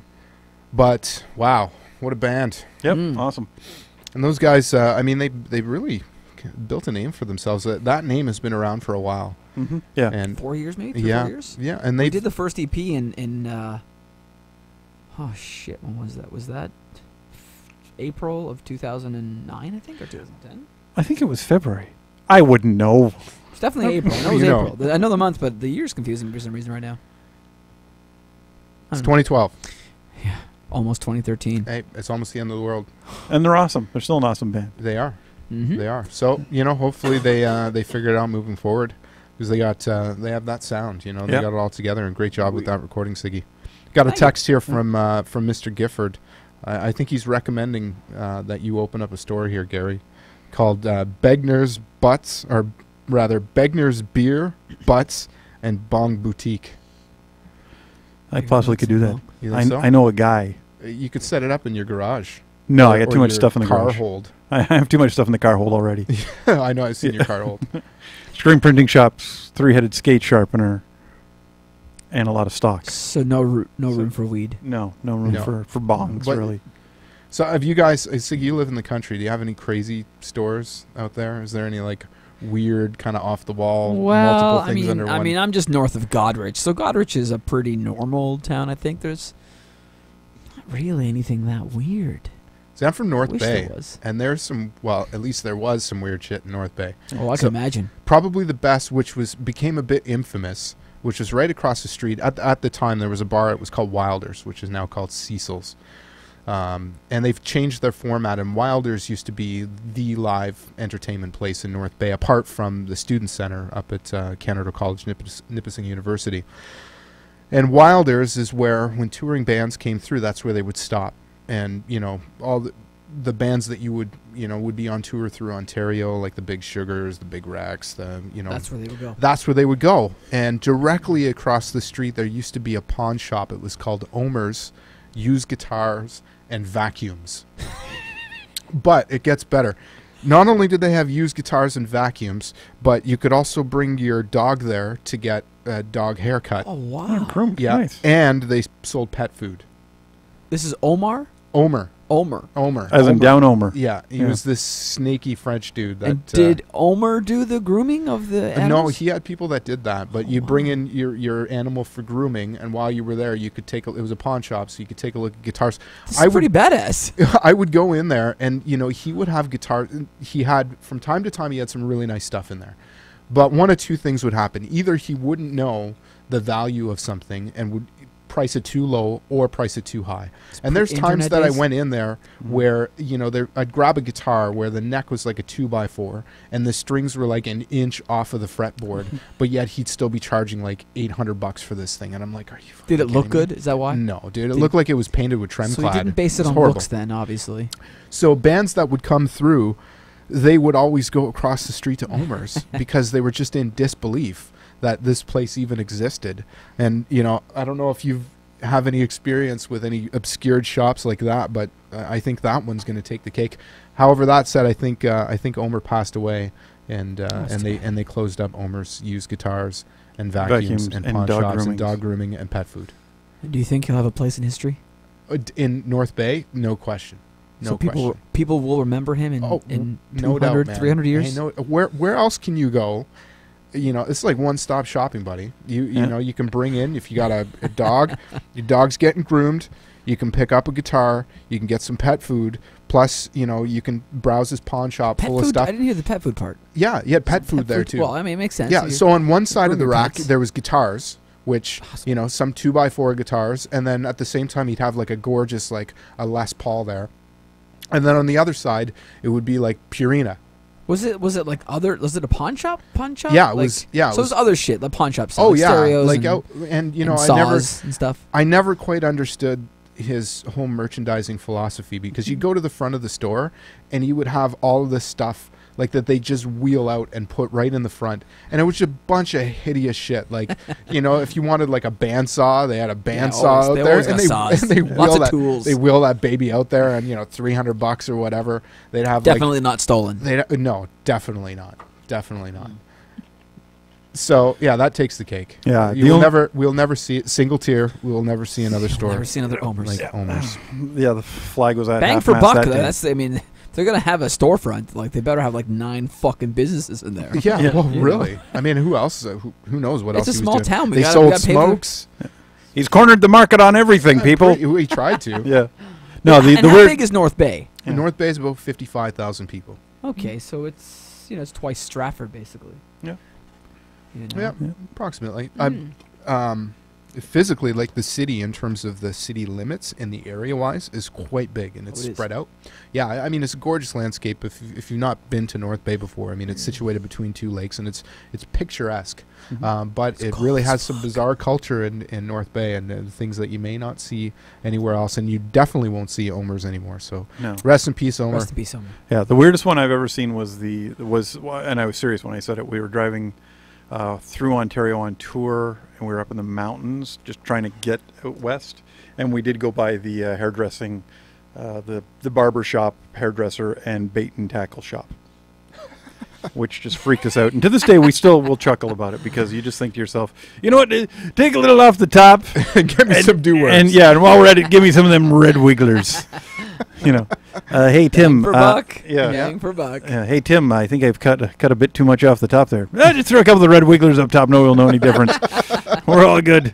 You know, it's just creepy stuff like that. That just makes me always wonder. But you know that's a husband and wife. Question: do or can fish eat hair, or do they want to eat hair? Well, actually, if you're a fly fisherman, Yes. they use hair to make The little fly. flies. This motherfucker used the hair. I know it. Yeah. That's what the deal was with this place. Right. Well, I just figure You it's know like why? I wouldn't be surprised. Yeah. I mean, Cut people's hair and then used it. No, we'll dispose it for you. Don't worry. Cha-ching! see, the wheels are spinning there, Sig. I can already see you're thinking. I'm opening up some kind of a weed shop that has bait and cuts pubic hair. oh God. man. Once again, Too far. yeah, too far, Too far. uncomfortable. We're good with bait tackle and hair cutting. Well, I mean, it's already been done. I want to, Hey. you know, The go to the first, next level. the first Although- fashionable pube store. Siggy's Lots of people fashion. do like waxing in Yeah. Brazil. You know, I just want to shave. I used to play, actually. Side note, I used to play in a band we called Merkin. Do you know what a Merkin is? A Merkin is a wig made of pubic hair.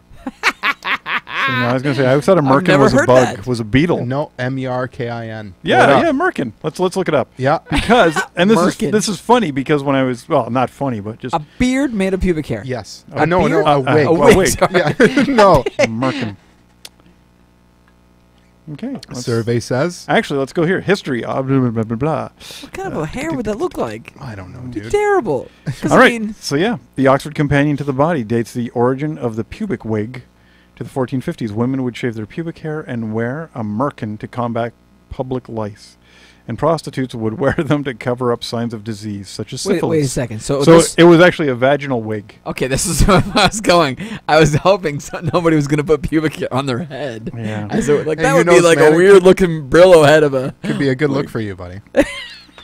And it says here, The Guardian provided partial history of the merkin. It has also been suggested that when male actors played female parts on stage, they would cover their genitals with a merkin so they could expose themselves in the women's nude scenes. With a merkin.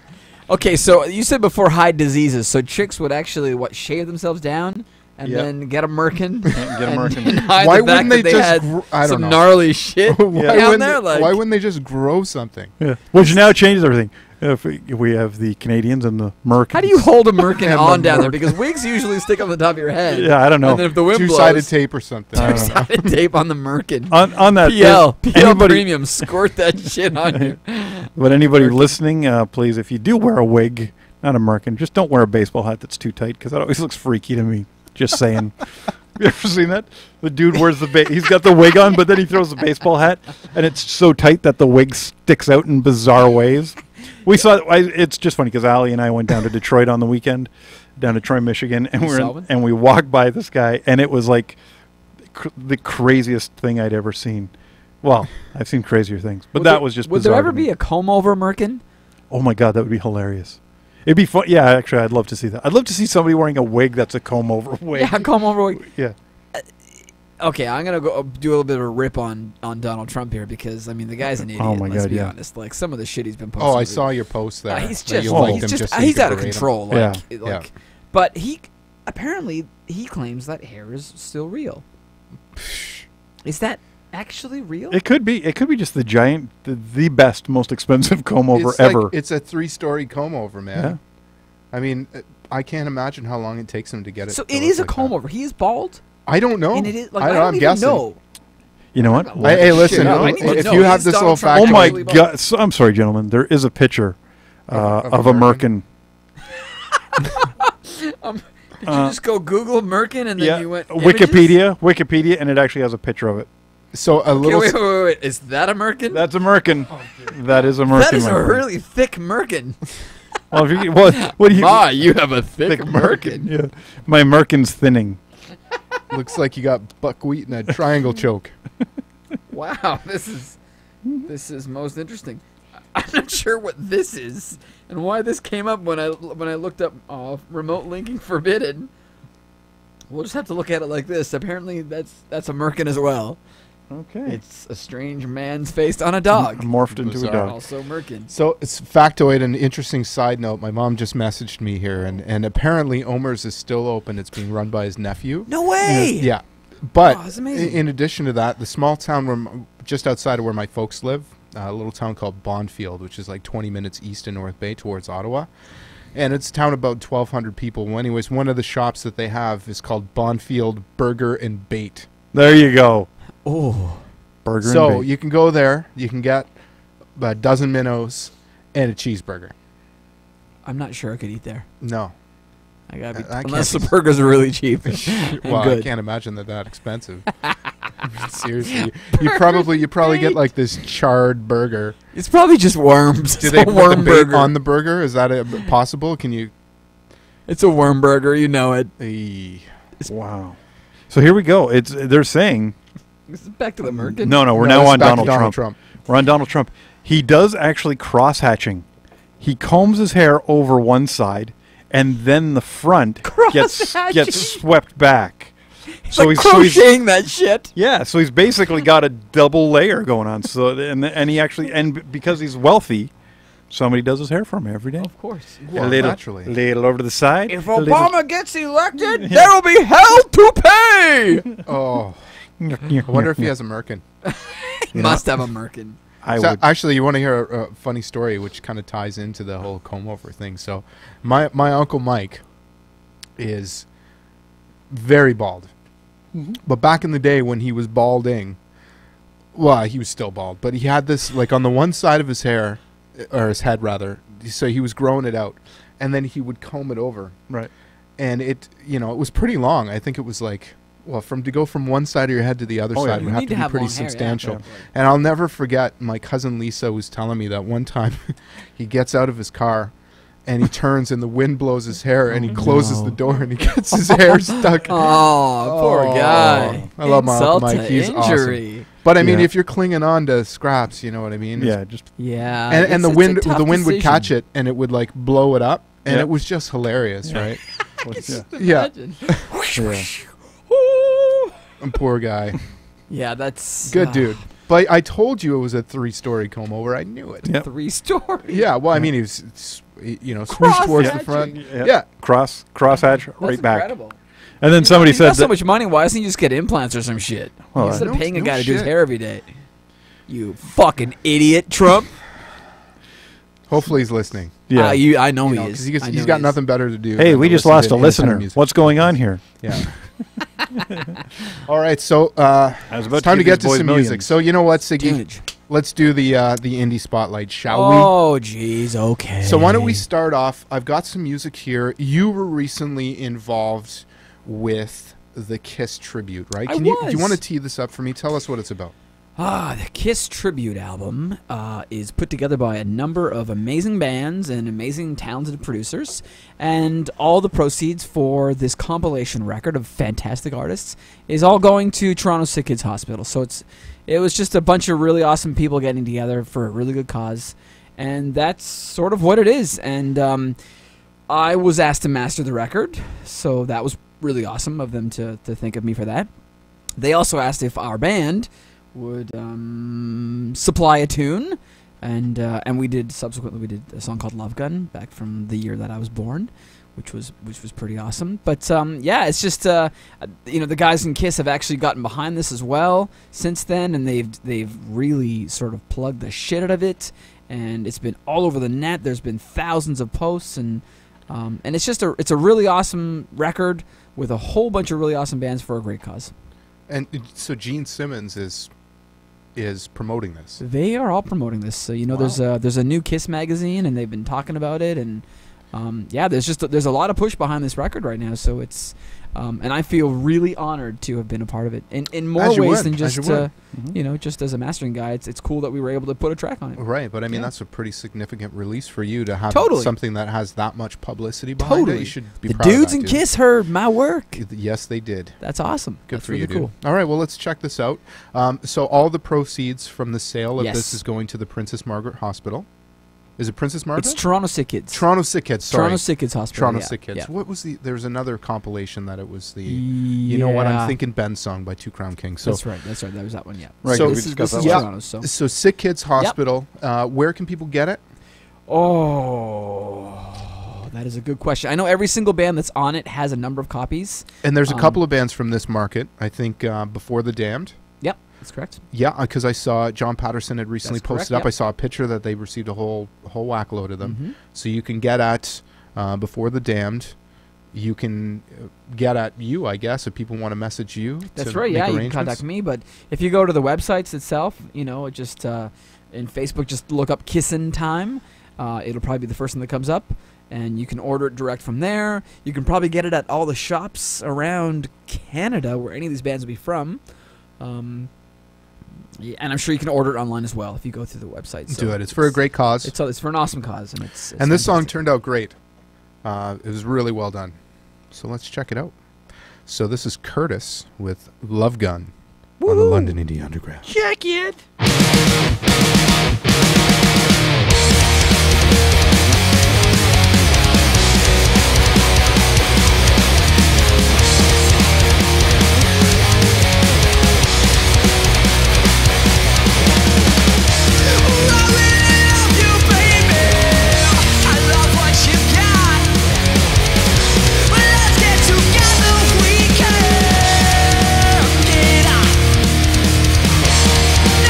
Tomorrow, baby.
Curtis with Love Gun here on the London Indie Underground. Great job, dude. Thank you. Sounds Curtis awesome. is, that was that's our pet band, pet project. We've been at it for almost 2 decades, and Wow. I wouldn't say we've ever had a real hiatus, but we've sort of come and gone, and there's been personal strifes within everyone's lives. So we've never actually broken up. So this year we did a couple of covers, and we've been playing some shows, and just having fun, just enjoying ourselves, enjoying music, enjoying life, which is what it's all about. I really like the sound of your band. It's a lot of fun. Yeah, I don't really know. You'd have to hear some old shit, and I think you have one of our old tracks off our first record. I do, yeah. It was on that stick there. We should play that too. It's Yeah, kind of fun. we'll get to but, that. We'll do. But I mean, I don't really know what we are. Like, we grew up in, I mentioned this last time, but I grew up with like 80s pop and Columbia house metal, which was basically Metal Church and Crocus and AC/DC, and We'll have to talk about anything Columbia my House older during brothers that. basically had, and then I listened to a lot of fluff stuff, and then growing up through the 90s, Nirvana, Green Day, and like all the other stuff, and it was just sort of an amalgamation of all these things that we all sort of enjoyed, and that's sort of what Curtis became. Did you ever do the Columbia House 1 cent dealie? Oh, I did it many times actually. Yeah, I had a student teacher that hooked us, a bunch of us up in school. So we filled out the applications to get no. the CDs, and you'd get them for 1 cent. Yeah. It was And you gotta awesome. buy Yeah. several more at full But price. we didn't. The way that he worked this whole thing out, we had to fill out this application. We got these CDs. It was just for 1 cent because it was a referral deal. So anytime Oh. like somebody would get a referral, he would get free CDs So to did he, refer somebody. did he then have sex with you? Why would you say that? I don't know. Then he made me, I got a really good deal for you, Danny. he made me a merkin. Oh boy. So one of the things I noticed, Here's some wine. speaking of Just take a speaking of shot. merkins, so I noticed neither of you guys have a mustache, and it is Movember. No, I can't really. Well, I can grow a little bit. You can. Don't lie, Not Gary. much. What's your It's not deal? very- Can't do it, dude. It's Really? not me. Yeah. You got nothing there. Nothing. So I posted up like a week ago that I I said can give you a merkin for your Yeah. face. Yeah, exactly. Oh, Well, I could have bought one in Detroit, like the little fake ones, right? A merkin? No. Buy those? No. I was in America, a mer- but I could have bought the fake one. But it's one of those things. I'm cool. Like it's all good if everybody wants. If you're doing it, if you're raising money, awesome. If you're, but I just, I don't know how having a caterpillar on my lip really makes me think about my prostate. Get a load of this thing. Yeah. I posted up a week ago that I was well on my way to looking like an asshole. Yep. Yes. I think I did a good job, No, you right? You look I like like a it. complete Looks good. asshole. Yeah? Yeah. Yeah. Works well. Yeah, I look good. But why are as you an doing asshole, why are you doing this? Why not? Because I thought the whole point was It's- just a Well, mustache. no, it's not. Well, I mean, I just haven't shaved in a couple of days. Like, there's like, see these little things? They look Yeah. like chicken nuggets down here. Yeah. Yeah, it's good See times. those? Yeah, I Yeah. feel like Lemmy. Yeah. See those little chicken nuggets there? They Yeah. don't even happen on my face. Well, when you're done, you can shave that You shit get like off a and little you can spotty patch up Oh, like it's- under your eyes. As I said before, I shave end up that off and sell it as a merkin later. Yeah, there you go. Yeah, mine ends up looking Brilliant. like Teen Wolf just when he's changing. So why bother, right? Like, In the middle of changing. yeah, in the middle of. Yeah. We had Scotty was here a couple of weeks ago, and He's Scotty. really filled out. Yeah, Like, he can grow an eye beard. What we were talking about this last time, yeah. yeah. But I don't Love you, remember Scotty. him ever being able to grow anything like when I started working with him like back in 05. Well, it's because he's gone bald, right? So it's all I didn't moved to know. his face. Well, I mean, sorry, balding. No disrespect, I'm Scotty. assuming he's okay with this. Oh, well, yeah. Now he bicks it, right? Oh, okay. I didn't Well, know. pretty close to bicks. Well, he's it always anyways. worn a He hat shaves lately, down. so I just- exactly. So you don't see it otherwise. But if he takes it off, he looks like Kyle Gass, Tenacious D. Amazing. Kyle Gass, right? Well, it's Excellent. better than doing the crosshatch. Yeah. I commend you. Hey, Scotty, you should try it. Don't knock it. Grow this shit out until and you try it. crosshatch it. Oh yeah. Crosshatch. All right. So we're gonna check out. One of the other bands, if you will permit me to do this. Oh, always. And I just have to make sure that I have it, and I'm hopeful that I do. But one of the other bands that was part of that compilation, apart from Before the Damned, who we featured on our podcast before, is the Salads, which everybody knows and loves, and hopefully knows and loves as a result of this podcast.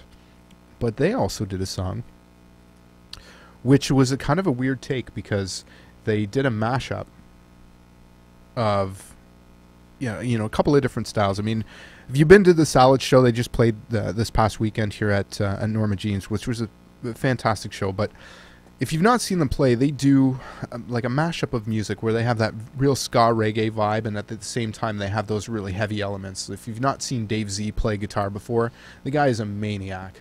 And in my opinion, and I've dubbed him this, he is the Canadian Eddie Van Halen. Oh, absolutely. Would you agree? Oh, absolutely. He's way up there within the top 3% of amazing guitar players that I've ever worked with. I would have to agree. Like he's in Jagtana territory for me. Oh yeah, absolutely. So they did this track here, which was part of the same compilation, which was mastered by you. Mm-hmm. So there's definitely that connection there. So if you don't mind, we're going to check this one out. Hells yeah. So this is the Salads with Lick It Up on the London Indie Underground.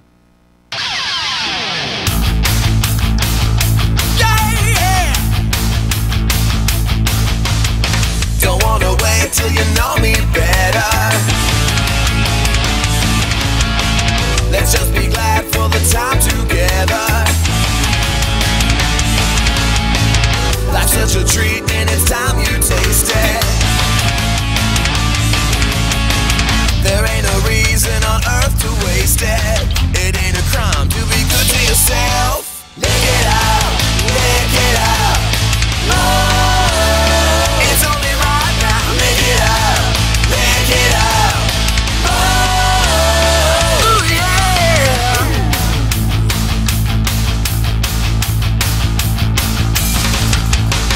Don't need to wait for an invitation. You gotta live like you're on vacation. There's something sweet you can't buy with money. Lick it out, lick it out. It's all you need, so believe me, honey. It ain't a crime to be good to yourself. Lick it out, lick it out. Oh, it's only right now. Lick it out, lick it out. Oh, ooh yeah, lick it out, lick it out. Oh, come on, lick it out, lick it out.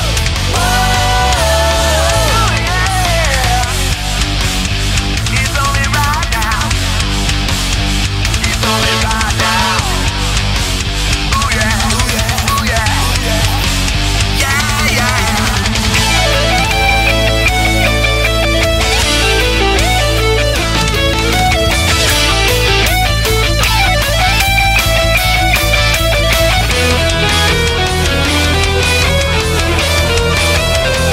Lick it out, lick it out.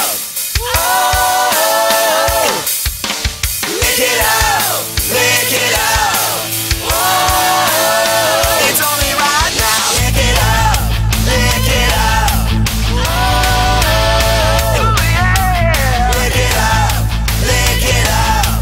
Oh, it's only right now. Lick it out, lick it out. Oh, it's only right now. Lick it out, lick it out. Oh, come on, come on. Lick it out, lick it out. Oh, yeah, yeah. Oh, yeah.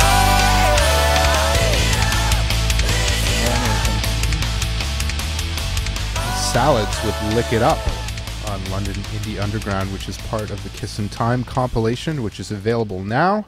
All over the place. If you connect with the bands, or I'm sure if you do a little search on the interwebs, because, there's more than just pornography on the internet. You can find valuable stuff like Merkins and other stuff.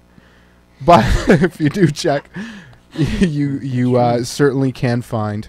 I'm gonna eBay a Merkin for a second. Really? See if I can find one on there. There's probably one there, dude. You I think? wouldn't doubt it. Would that be even legal to sell? Why Pubic not? hair?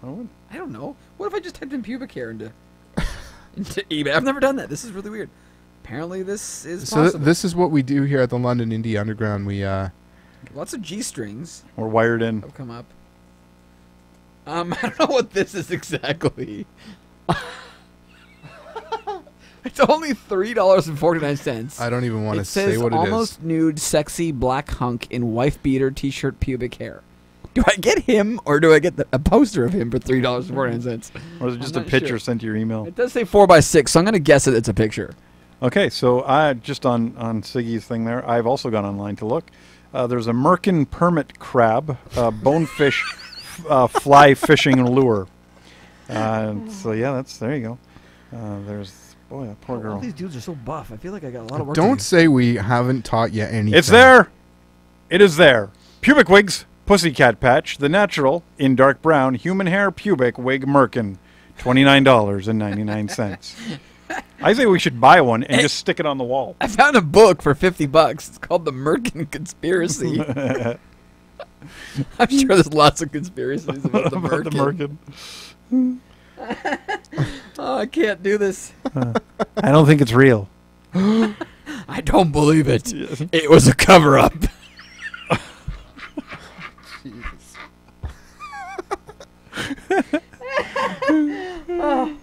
We have Get it? not Cover smoked up. weed. Oh, I'm with you. Just wanna I'm say- with you. I got it I'm right drinking away. a bottle of water. I'm actually done my water. Is there more water? There's beer.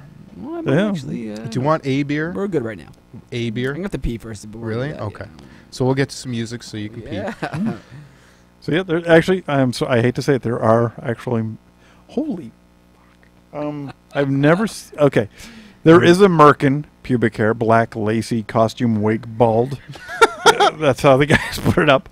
He's asking $40.04 at the bid right now for buy it now with $7.91 Canadian shipping. Like it's going to cost me $8 to get. Yeah, buy it now. Yeah. Buy it. Yeah, and like really, it's going to cost me $8 to have this thing shipped. But the reason why I'm in it's like Troy Polamalu's hair.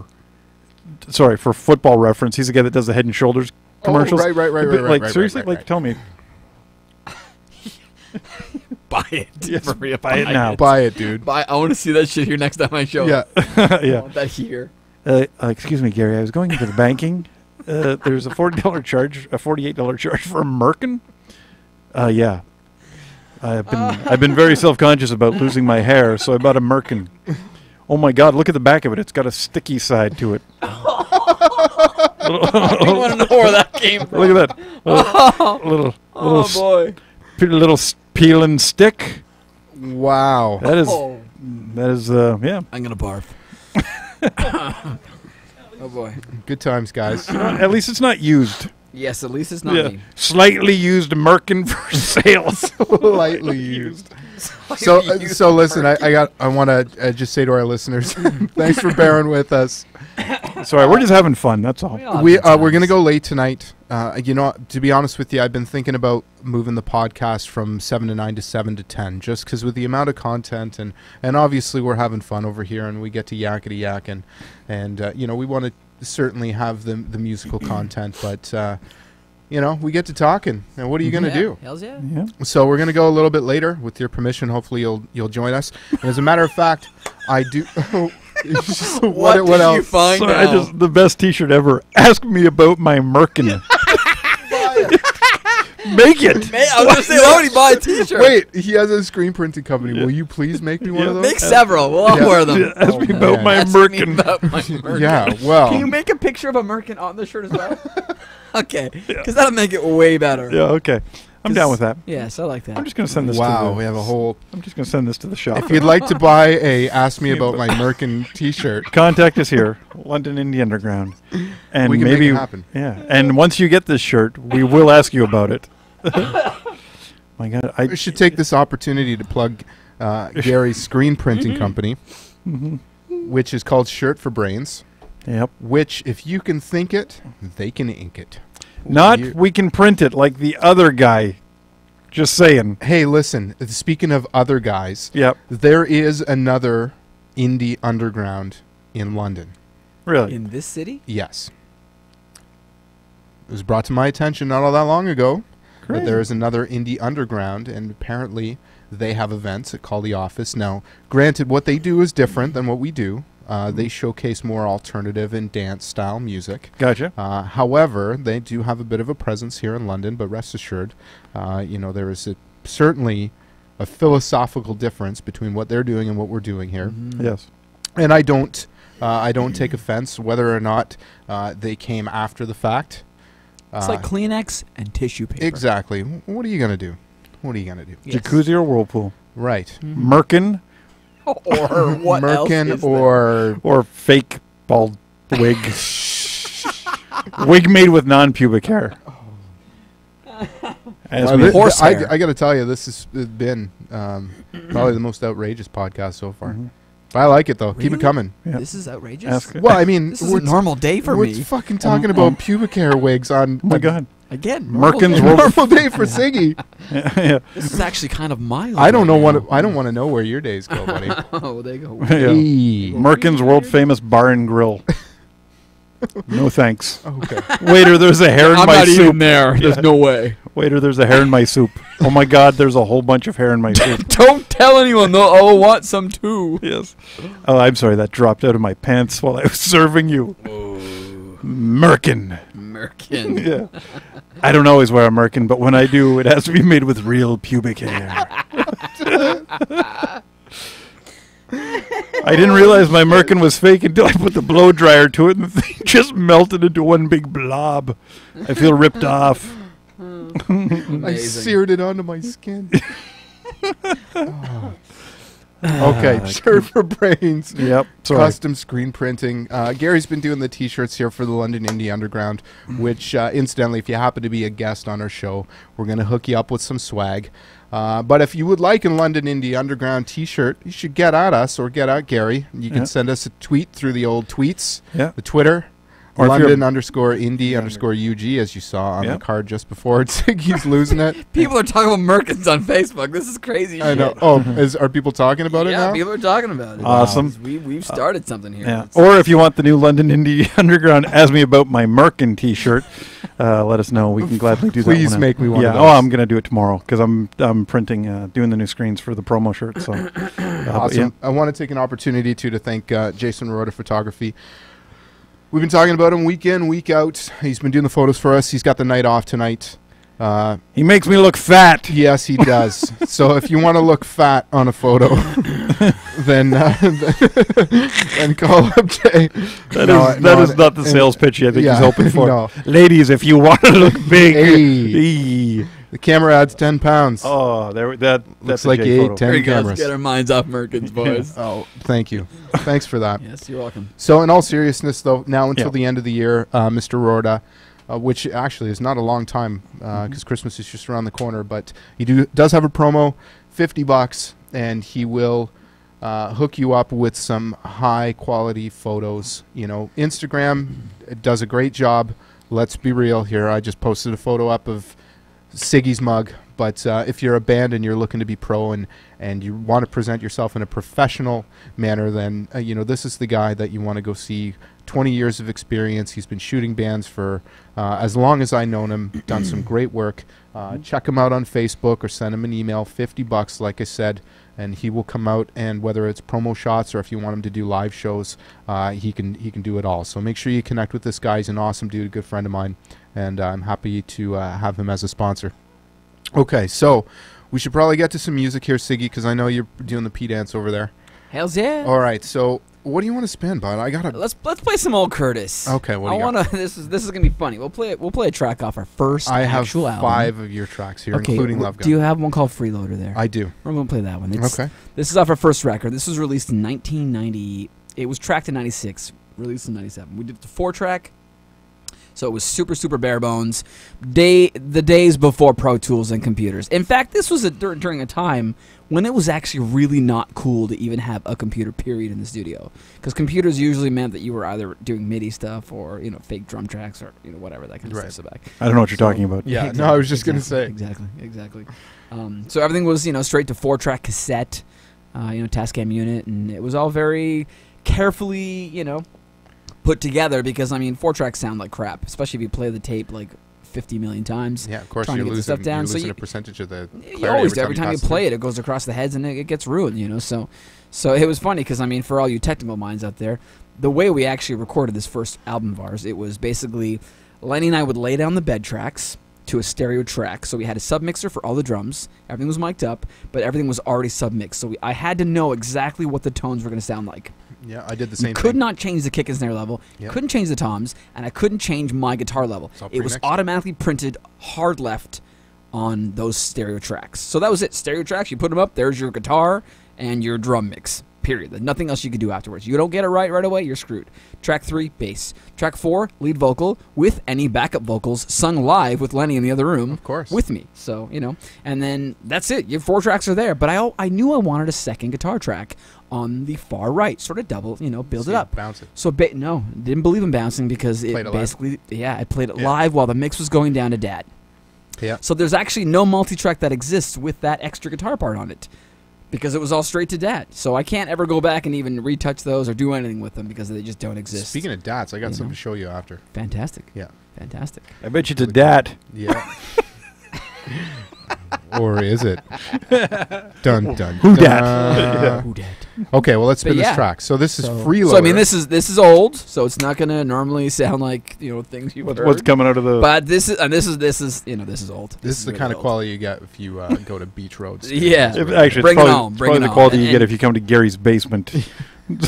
No, it's Hells probably yeah. better. Yeah, it's probably better. Yeah, probably. I'm just kidding. No, it's all good. But it's trust me. serious. All right, let's check it out. So this is Curtis. Curtis with Freeloader here on the London Indie Underground.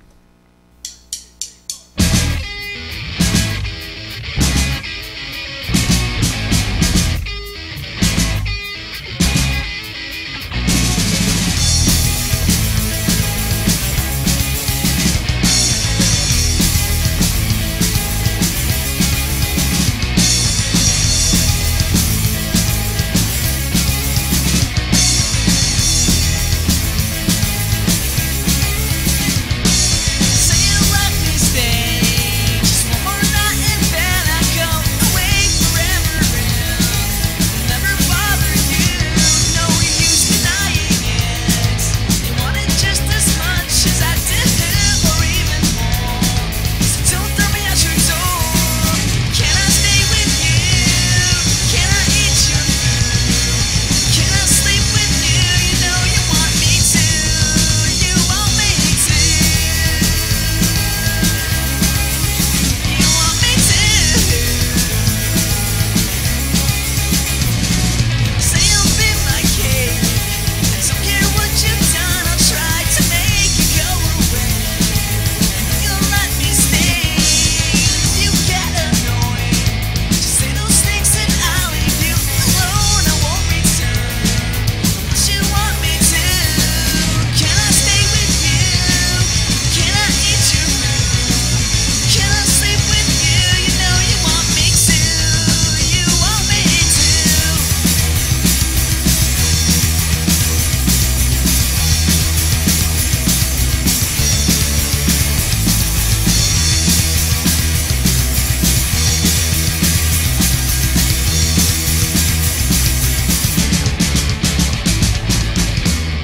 Curtis with Freeloader here on the London Indie Underground. This is a throwback track Oh. from way back. That is a throwback. You know, we are old dudes. You came from the same school of recording that I did, the old Fostex Absolutely. 4-track.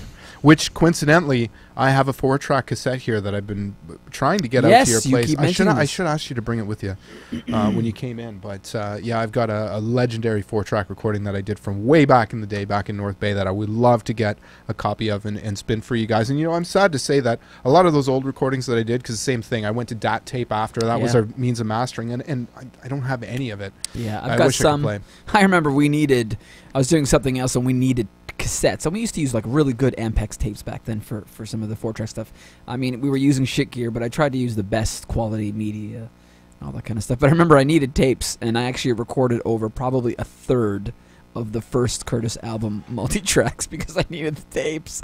And you know, back in those days, I'm sure lots of people did that to their analog tapes. Oh shit, we got a session, the band can't afford tape today, let's just pull one off the shelf. Oh, of This course. band hasn't paid me, so let's just wipe over Fuck 'em. there. You know, and I know a few producers that have done that. Some that you might have on sometime soon. But anyway, I know a couple. I know. it happened. yeah. You know, people.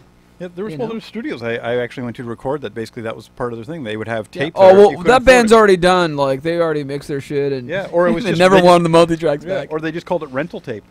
Yeah. I mean, if the band didn't really pay for tape, then that's what you use, you know, and your shit got wiped. Yeah. You know, and sadly, I mean, I like having multi-tracks because you're able to remix then afterwards, you know, and like I said, I've got most of those, but I mean, I'm going to re-release some of that old Curtis stuff because it's fun. You know, that's the only reason we do it.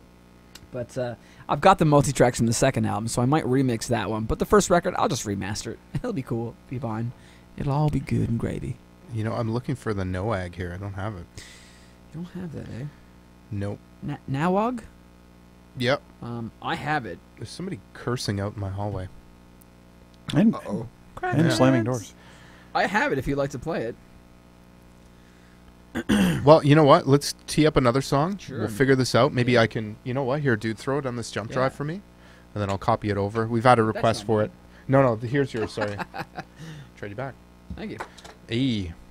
Wait there, Pelly. Oh, that's All right, good. so listen, we're going to spin another track here. Siggy, you've got quite the library here that you provided me You know, with, we so I'm kinda should sifting play through. something from a band that I've worked with for a long time that's no longer together. A band called Seconds to Go. And I've got a long history with those dudes, and we had such an amazing time for almost 10 years we worked together. You know, and just fantastic band, great guys. They're all in different directions now, and some are playing in other bands, but we should play that Soldier track we've got there. Yeah, I will. I got to do a quick plug. Oh, yes. If you guys don't mind. So, my mom, and I've talked to you guys about this before, and she's an avid listener of the program, and my mom is the talent coordinator for the CTV Telethon out of North Bay, where they raise money for various charities. And they have a program that's going to be coming up on December 1st in North Bay. It's live at the Capitol Center from 2 until 11 p.m. It's going to be actually on Bell TV, channel 277, if you happen to be a Bell Express View subscriber. And the telethon obviously is important to Northern Ontario in terms of fundraising, but my mom single-handedly is the one that chooses all the talent that appears on this particular show, and obviously a point of pride for her. And it's certainly the least I can do to give them a little plug for a great cause. So if you happen to be, like I said, a Bell Express View subscriber, you can tune into that. All right, so we are going to get to this track here, Seconds to Go. What is it? Stop, Drop, and Roll? We'll actually do That's the only one I have. from the right? record before with Soldier. I don't have if that you one. Can you go to the Bandcamp page? Bandcamp page. Oh, do you have my Bandcamp page? I do, yeah. If you go to it, it'll be up there, somewhere in the middle there. We've got it up. Bear with me here while I look. Mhm. Would you guys provide me with some looking music? Merkins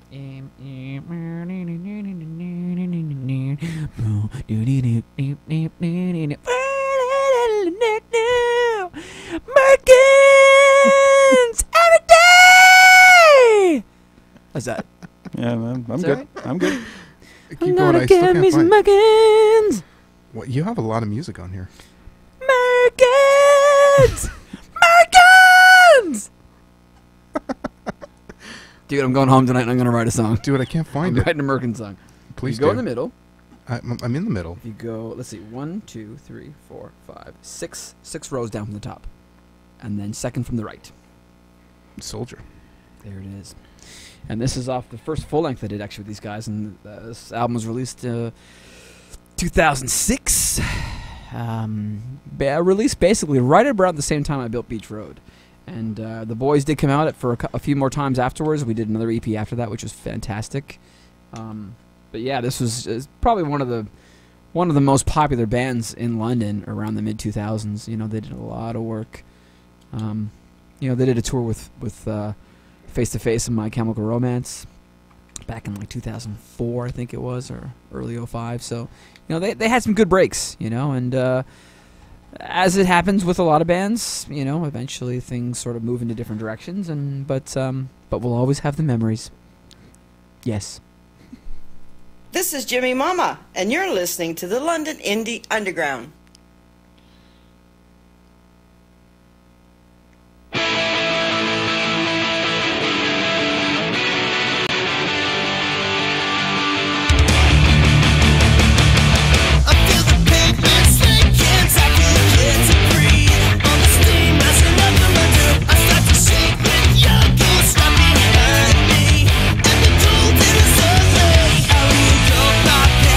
She is playing me.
Seconds to Go with Soldier here on the London Indie Underground. Released June 1st, 2006. Somewhere around there. No, that's exactly when it was released as per the Bandcamp page. Let's go put that up. Yeah. But you were guessing? Yeah. So I can't remember exact date, but it was definitely that summer. I thought you were the date guy. It was that summer, okay? It was that summer. I'd have to. I'm pretty sure it was June 1st because I mean we were right in the middle of building the studio and that album. It was awesome. I finished that record, made a couple of bucks, and it went right back into buying some materials for the. Isn't that how it always goes? It's blood, sweat, and tears, man. That's all this is. That's all this is. That's how we do. Yeah. And Merkins. You make a lot of money. You better write a song. I'm gonna have a song for you. I'm gonna send. You're gonna play it on this. Oh my God! I'm telling you. I can't wait. It's coming. It's coming. Remember for a minute you were putting all together all those really bad dubstep songs. Oh, that's my alter ego. What is it? What's your alter ego called? DJ Soft Paws, and Paws is. For anyone who knows, I love my cat. He's an amazing cat, and he's as much of the studio as I am, really. But soft paws they're little rubber claws that you put on your cats so that you don't have to be cruel and cut off tips of their fingers. Because really, claws are they're like our first knuckle. So when you cut out the nails of a cat, it feels like you're cutting off the finger to the first knuckle. So company made a thing called Soft Paws, and Mr. Meow wears them, and he's very happy. Cool. He still has claws, and they're little rubber, and he can't scratch anything, can't wreck anything. So then I called my DJ name DJ Soft Paws. But actually, Paws was like a pause button on a tape recorder, and my head was a gigantic pause button. You're so clever. The best part is you can't actually search for it on YouTube because the word soft, the O, looks like a phase symbol, which you can't really type on a normal human keyboard. So good luck ever searching it. But every once in a while I link them, and one person likes it, and the rest are usually very confused and think that it's totally serious and just think, Siegfried's whack today. He's cray-cray. There's that word again. Yeah. It's a cray-cray free zone. All right, so listen, we had a request. My buddy Ian Gifford is at home listening. Actually, my son is listening too. So now he's totally How old is scarred. your son now? He's 14, dude. Holy shit. So completely scarred now from this conversation. Oh, he would be. Yeah. You shouldn't let him listen. Right. This is your terrible Well, I mean, dad. apparently, Bad when you dad. come on, now I know. Bad dad! Yeah. So we've had a request. He wanted to hear this cover that you did. Oh, and this one has a bit of history too. It was. I'm going to set the stage here. It was the winter of 2007. There was a band. This was actually one of the first full lengths. The second full length we did at Beach Road. Oh, yeah, nice. I was trying to do the winter. It was like December into January. So this would have been like January, like dead of winter. We're snowed in, and we're working on the last Soap Opera Coma record. And sometimes we get a little crazy in the studio, and it came to light that both James and I loved Gowan growing up, and it had always been but one of our things that we'd wanted to do was doing a cover of the song Strange Animal. So our mandate was basically we gave ourselves 2 hours. It was 11 o'clock. We tried to get it aired that night on, I think it was would have been earlier, but we tried to get it aired on the Indie Show on FM 96 that night. So our goal was to, from start to finish, get the song recorded, vocals, everything, and then mixed, and then send it off to be played. And I think we had dial-up at that point there still. And I think we actually did it. It got played that night after we finished it. So mission accomplished. And it was all pods, and it was drum samples from the album of the Soap Opera Coma. And literally, I slammed the drum track together in probably what it would have been like 14 to 16 minutes, listening to the original song, cutting it up, putting it in time, and tracking. I think the guitars and bass were one take, for sure one take, because you can hear it, and then literally one take vocals, and then I think I sang one part through my bass pickups, a vocal part, because I was playing bass, and I was like, we need some howls here, so I went okay in the bridge part, so yeah. And some of it we directly stole right from the original song, like the intro with the cowbell and the breakdown section. I was like, dude, there's no time to recreate that. We need to just steal it, and we did. And so we called our band Nowag, of course, and which is, for the people that don't know, it's actually very clever. It's Gowan backwards. Yes. Oh, so clever. Extremely clever. I didn't get it. Nope. Many didn't. Gowan? Wow. Backwards. Just wait. So Gowan is real? I think so. He was real. Crickets. Just saying. I do know that he's actually banned from playing hockey in adult men's leagues in Toronto. Larry Gowan? Yeah. Why? Violent temper, turns out. Oh, he's angry, eh? Yeah, yeah. I could see that. He- You he- see him in that motherfucking Criminal Mind or Oh, wow. Criminal Mind video? Oh, he's crazy. Yeah. No, he's No, he keeps looking at the camera. They want me. Yeah. They want me. Yeah, the story is he was playing a charity game and actually got in a fight At a charity at a game. charity hockey game. Hey, don't hate on the guy, okay? Hey, we can hate on who we want here. This is Don't, London. Lawrence, we don't don't- call me Larry Gowan. Yeah, exactly. We don't Was hate it on reversed? I anybody can't here remember. except for Nickelback. Exactly. Okay, I'm good with that still. Yeah, you good with that? There's no hate to Larry. I just think it's Lawrence. It's just hilarious the fact that he went to a charity hockey game and got in a fight. Okay, so he's a dickhead. Yeah, and he's also a strange animal. He's a strange animal. That's what I know. Ominous spiritus. Nowag, strange animal. London 2 Indie hours. Underground. Here we go.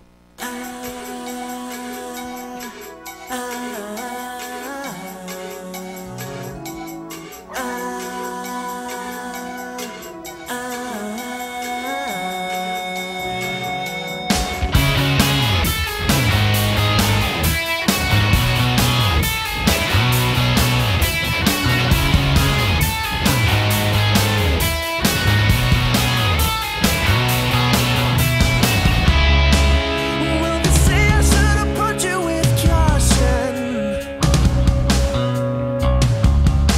but not to let you be aware of my fear.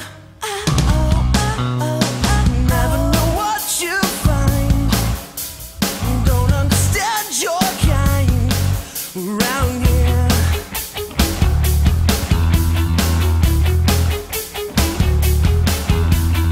Watching your moves, they look so radical. Hearing your words, they sound fanatical. Something inside reveals you're magical. Oh, oh. How can I get it all? You're a strange animal. That's what I know. You're a strange animal. I've got to follow.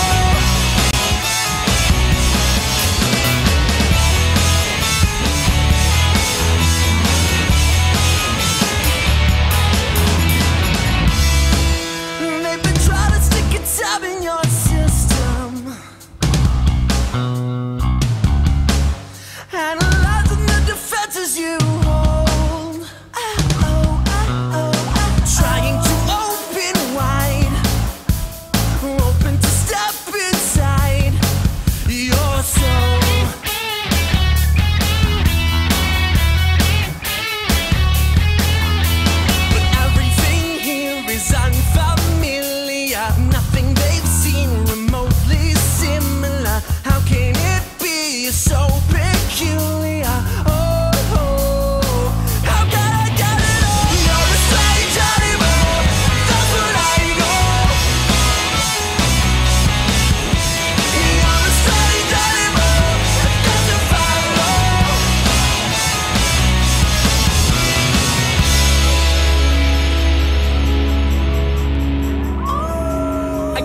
Nowag, Strange Animal, the London Indie Underground.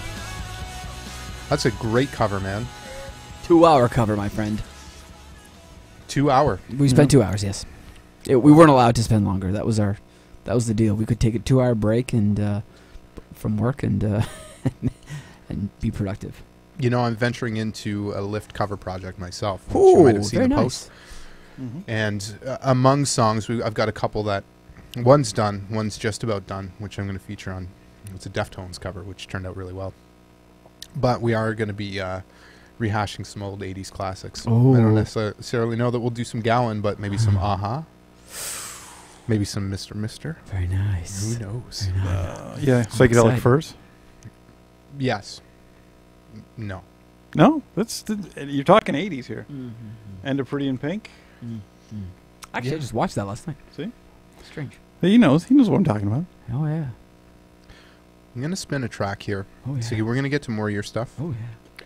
But I do want to offer a little support to a band here in the building called A New Beginning. And I know some of the listeners will be familiar with this band, and not even necessarily because of their own music, but the primary reason that I want to showcase them, not necessarily because they're a great band, because of course they are, their sound is really fresh, but they are one of the bands that I always see them posting about other shows and about other bands. And, you know, this kind of ties back to that thing we've been talking about, which, you know, we're all in this together. It really is kind of one big family. And when you're in a market, when you're trying to build a scene, everybody's got to work together and everybody has to support each other. And these guys really exemplify that, in my opinion.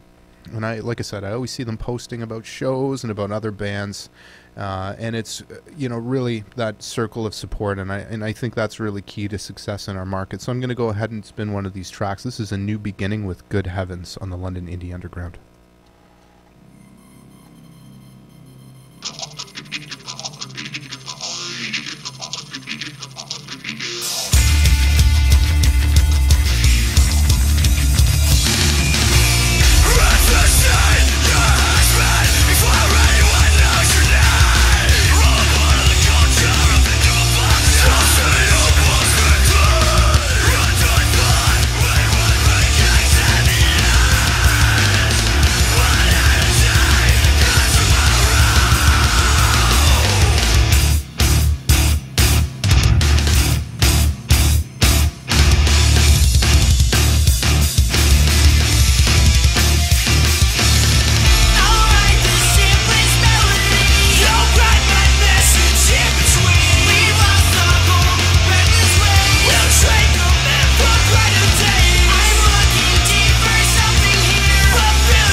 A New Beginning here on the London Indie Underground. Those guys, I think they've got a bit of a private party that's happening this 17th. weekend, the Yes. 17th. 17th. Although I won't mention where. Private Merkin party? Yes, it's a Mhm. Merkin party. You can only show Sure. up if you're wearing a Merkin. Yeah, show your merc and get in free. Yeah. Oh, free. I'm American. Yeah. So yeah, they've got a party Yep, going on we'll this never get weekend old. that thankfully they invited us to. Mhm. I know Divine they're- Right of Kings are also playing. Exactly, which we've showcased them before. Yeah, they were. Yeah, some great dudes. and great music. The pair, Yeah. good billing actually. Yeah, they've got some new stuff that they've been tracking. One of the guys in the band is an MIA student, so he's been working on his own stuff upstairs, which coincidentally was in the room that I used to be in. Well, that was your room. Yeah. Oh, cool. So they've got some new stuff. We're looking forward to getting our hands on that so we can spin it for you. Yeah. Along the same vein of A New Beginning, that similar type of sound, which obviously is really tight. And Yeah. I want to say there's a lot of bands that are in that genre, Mhm. but it's nice when you can recognize that the difference in some of the tones Yeah. and the approach to it, right? Because I mean it's very easy when you're in a metal band and specifically a new metal band to kind of get blended in with everybody, right? It's Yep. you kind of get typecast into that type of sound, Yeah. but there's bands that are really good at kind of finding their way through that genre and making a sound that's fresh in Yeah, their instead of staying in the same pool, they somehow have stepped outside of it a little, and own. Right. it catches your attention. Because I really like, as you know, I dig my music is always SoCal punk, Right. or I really like the new style of metal. And those guys, Divine Right of Kings, when I heard them, I thought they were fantastic. Yeah, Red, Amber, excellent. Green again, and then the New Beginning. I really dig them. Yeah, I couldn't agree more. Good Agree tunes. more. Good So tunes. Siggy, I got a couple questions. You're typing away furiously. I'm sure it has something to Certainly. do with Merkins, but I'm always here to answer right. questions. So you were involved along with Dan Broadback on the production of the Fold A to B record. Yeah, I was. I guess my official title for that album was, second engineer. Pro Which Tools. coincidentally was the first time that I met you during those production sessions, and you may not recall, but I I don't had recall known that. those guys back since the Zool's Evil Disco Yeah. days, and Dan was producing their album, Mhm. Homemade Prozac, which we'll actually be featuring some next week because Amazing. James Leacock is going to be here.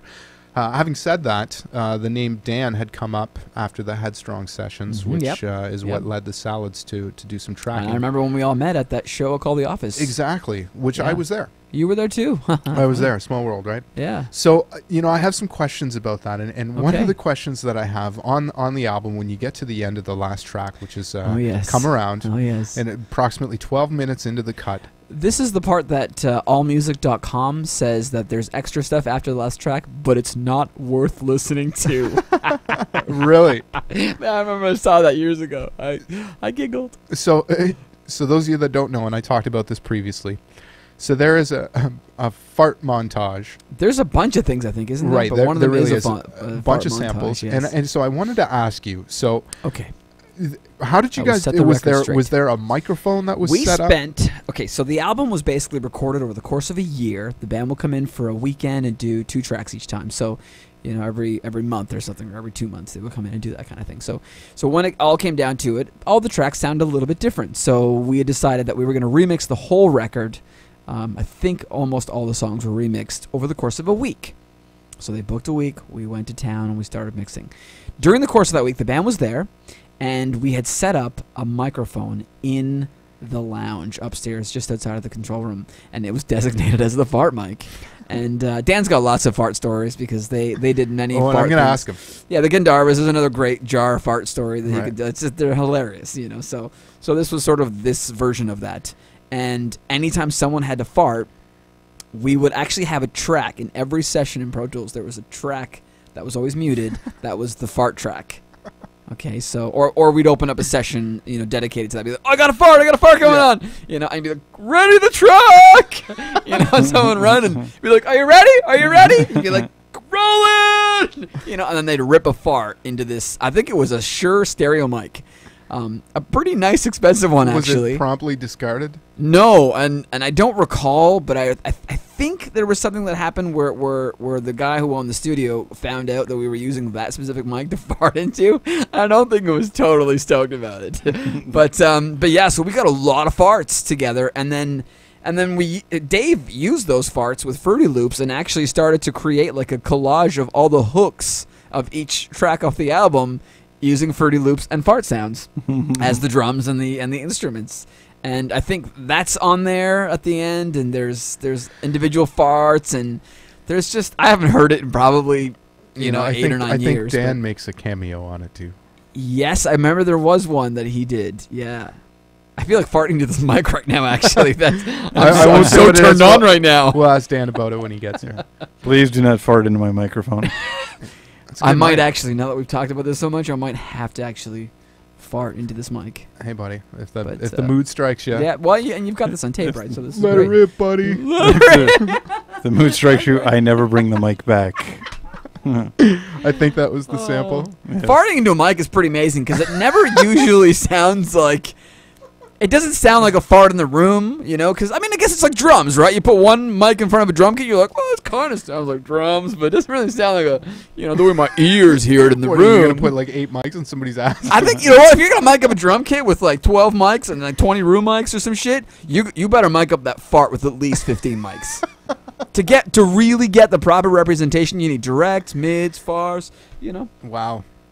But yeah, so that's Engineering 101 here with Siegfried Meyer. basically how that came about. Yeah. We just kept, I got one coming, quick, ready the track. It was just like we were like stressed, like we can't not get this far. We got to get it, It was just there's awesome. a couple of them too. When you get there and you'd hear like. Yeah, it was like, and then you waited too long, and then you just hear people dying in the background. Well, because we had it coming through the speakers in the control room, and this is like, basically around your corner into the, in the back, like that's how far away it was. So we can't actually hear the fart. Well, sometimes we could, depending on how loud they were. We could hear it, sort of coming through the mic, but we'd hear it through the speakers, and we'd just bust up, and then you could always hear the laughter in the background. So, what do you think? Should I spin this? Do you have it there? I do. Oh, yeah, you should. Okay, I'll tell you what. If you guys want to chat for a minute, let me tee this up. Okay. I can sing my Merkin song again.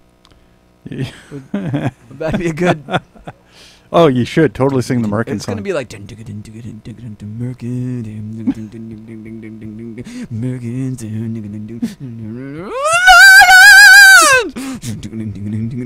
to be like that kind, I think. The whole thing about Merkin has now made me think about the candy Fuzzy... Is it Fuzzy Patch Kids? Fuzzy Patch Kids? Or Sour Patch Kids. Well, I think we've just come up with a new candy now. Fuzzy Patch Kids. Fuzzy Patch? Fuzzy Patch Kids. So it was Sour Patch. It was Sour Patch Kids. Fuzzy Patch Kids. The So new would they be like laden with Merkin? Yeah. Waiter. There's a hair on my candy. Yeah. Darn right there is. It's a Fuzzy Patch Kid. I'm for real gonna make, like, I've already got it rolling in my head what this song's gonna be like. I'm already writing the parts. There's not gonna be a whole lot of lyrics. It'll mostly be the same words over and over again. I'm wondering if one of those words would be, I don't know, Merkin? Well, there's going to be... Some of it might actually be the word Merkins backwards. Ooh, there you go. Snake and carm. And you guys know that I'm the king of backwards. Yeah, you guys, it's true. You guys have heard some of those backwards things that I've done? Yeah, so... But, many of your other listeners will just think that you're speaking in German. Yeah, some people actually say, like, what kind of language are you talking in? All right, well, I'll spin this. We'll keep the mics on here. Let's hear this. This should come on here in a second. Oh, boy. Oh, man, this is a blast. One more time for the Sallies, for real. Come on. Come on, man. Show them a little more love than that, man. That's the fucking Sallies right there, y'all. Come on.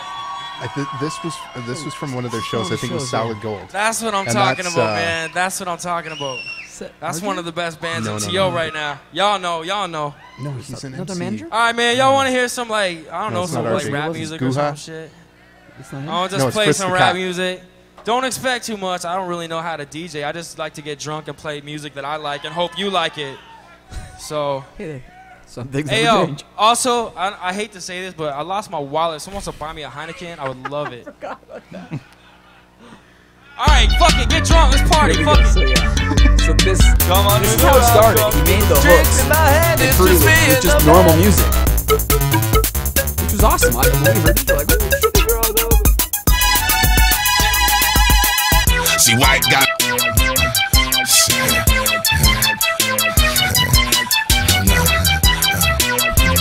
See, white got. You gotta help me figure out, cause this is happening again. Yeah, I used to always keep little clips of people messing up vocals. I still do. You gotta feed the starving children, we don't wanna see them cry.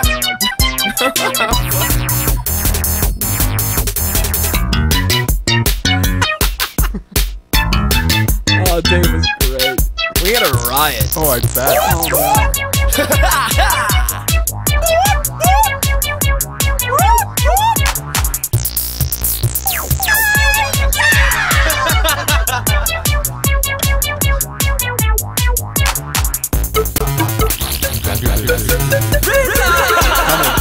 Go for it.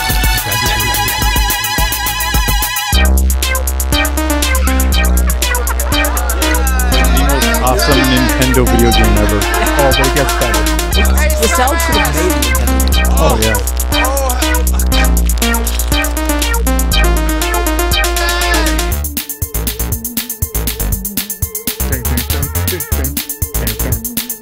So good. Anyone that knows the album and listens to this. Oh, it's right after this. Yeah, it's coming. The first part's coming. Yeah. Here, wait for it. Wait for it. Oh man, I got a fart.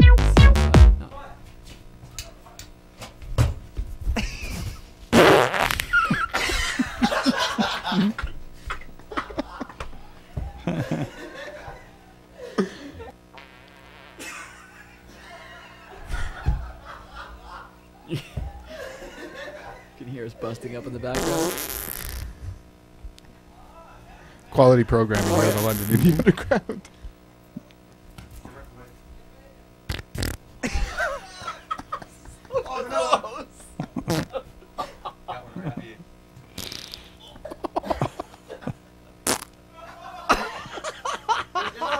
It's the laughing that kills me. I know. There's another one. One more. One more. There's more coming. Hurry up. Those farts being stereo too.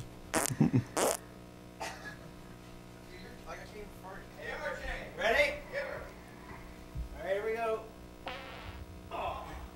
Wasn't a good one. Wasn't a good one. Wasn't a good one. Wasn't a good one. Wasn't a good one. Wasn't a good one. Here it comes.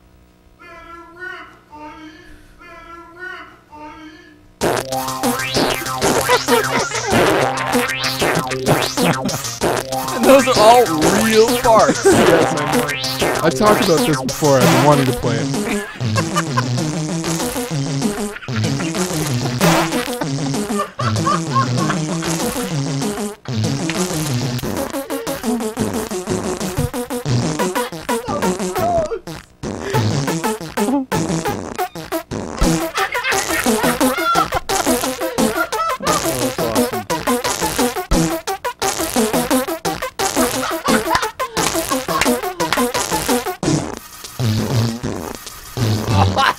So deep. That's a trumpet.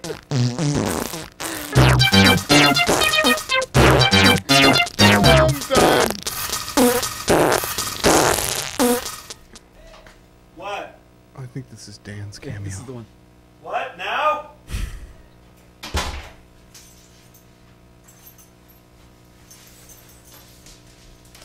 His pants.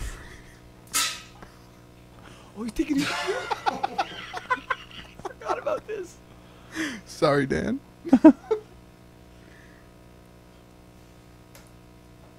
That's it. That's it. So he was actually taking off his pants.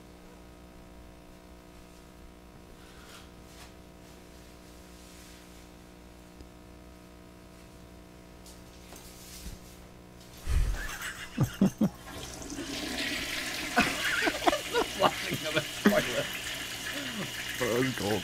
People at home, if you're listening to this with headphones on, that must have been pretty messy. True stereo. Yeah, that must have been a messy day. THX sound.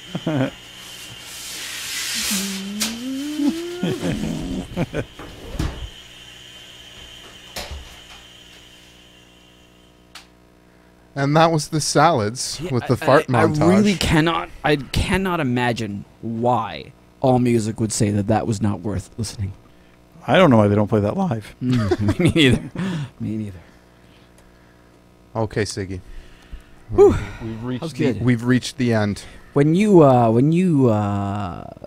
talk to my friend Daryl, ask him about the farts. Okay. All right. We'll do. Gary's working on that. Yeah, Excellent. we're just trying to. Uh, Yeah, it's more oh, just Daryl, when he not the can first. be here. Yes. But we're looking Yeah. forward to it. Yeah, absolutely. I'd love to chat with that guy. Yeah. Yeah. Super nice guy. So, listen, a couple of things before we wrap up here. We're going to end with a Siggy selection.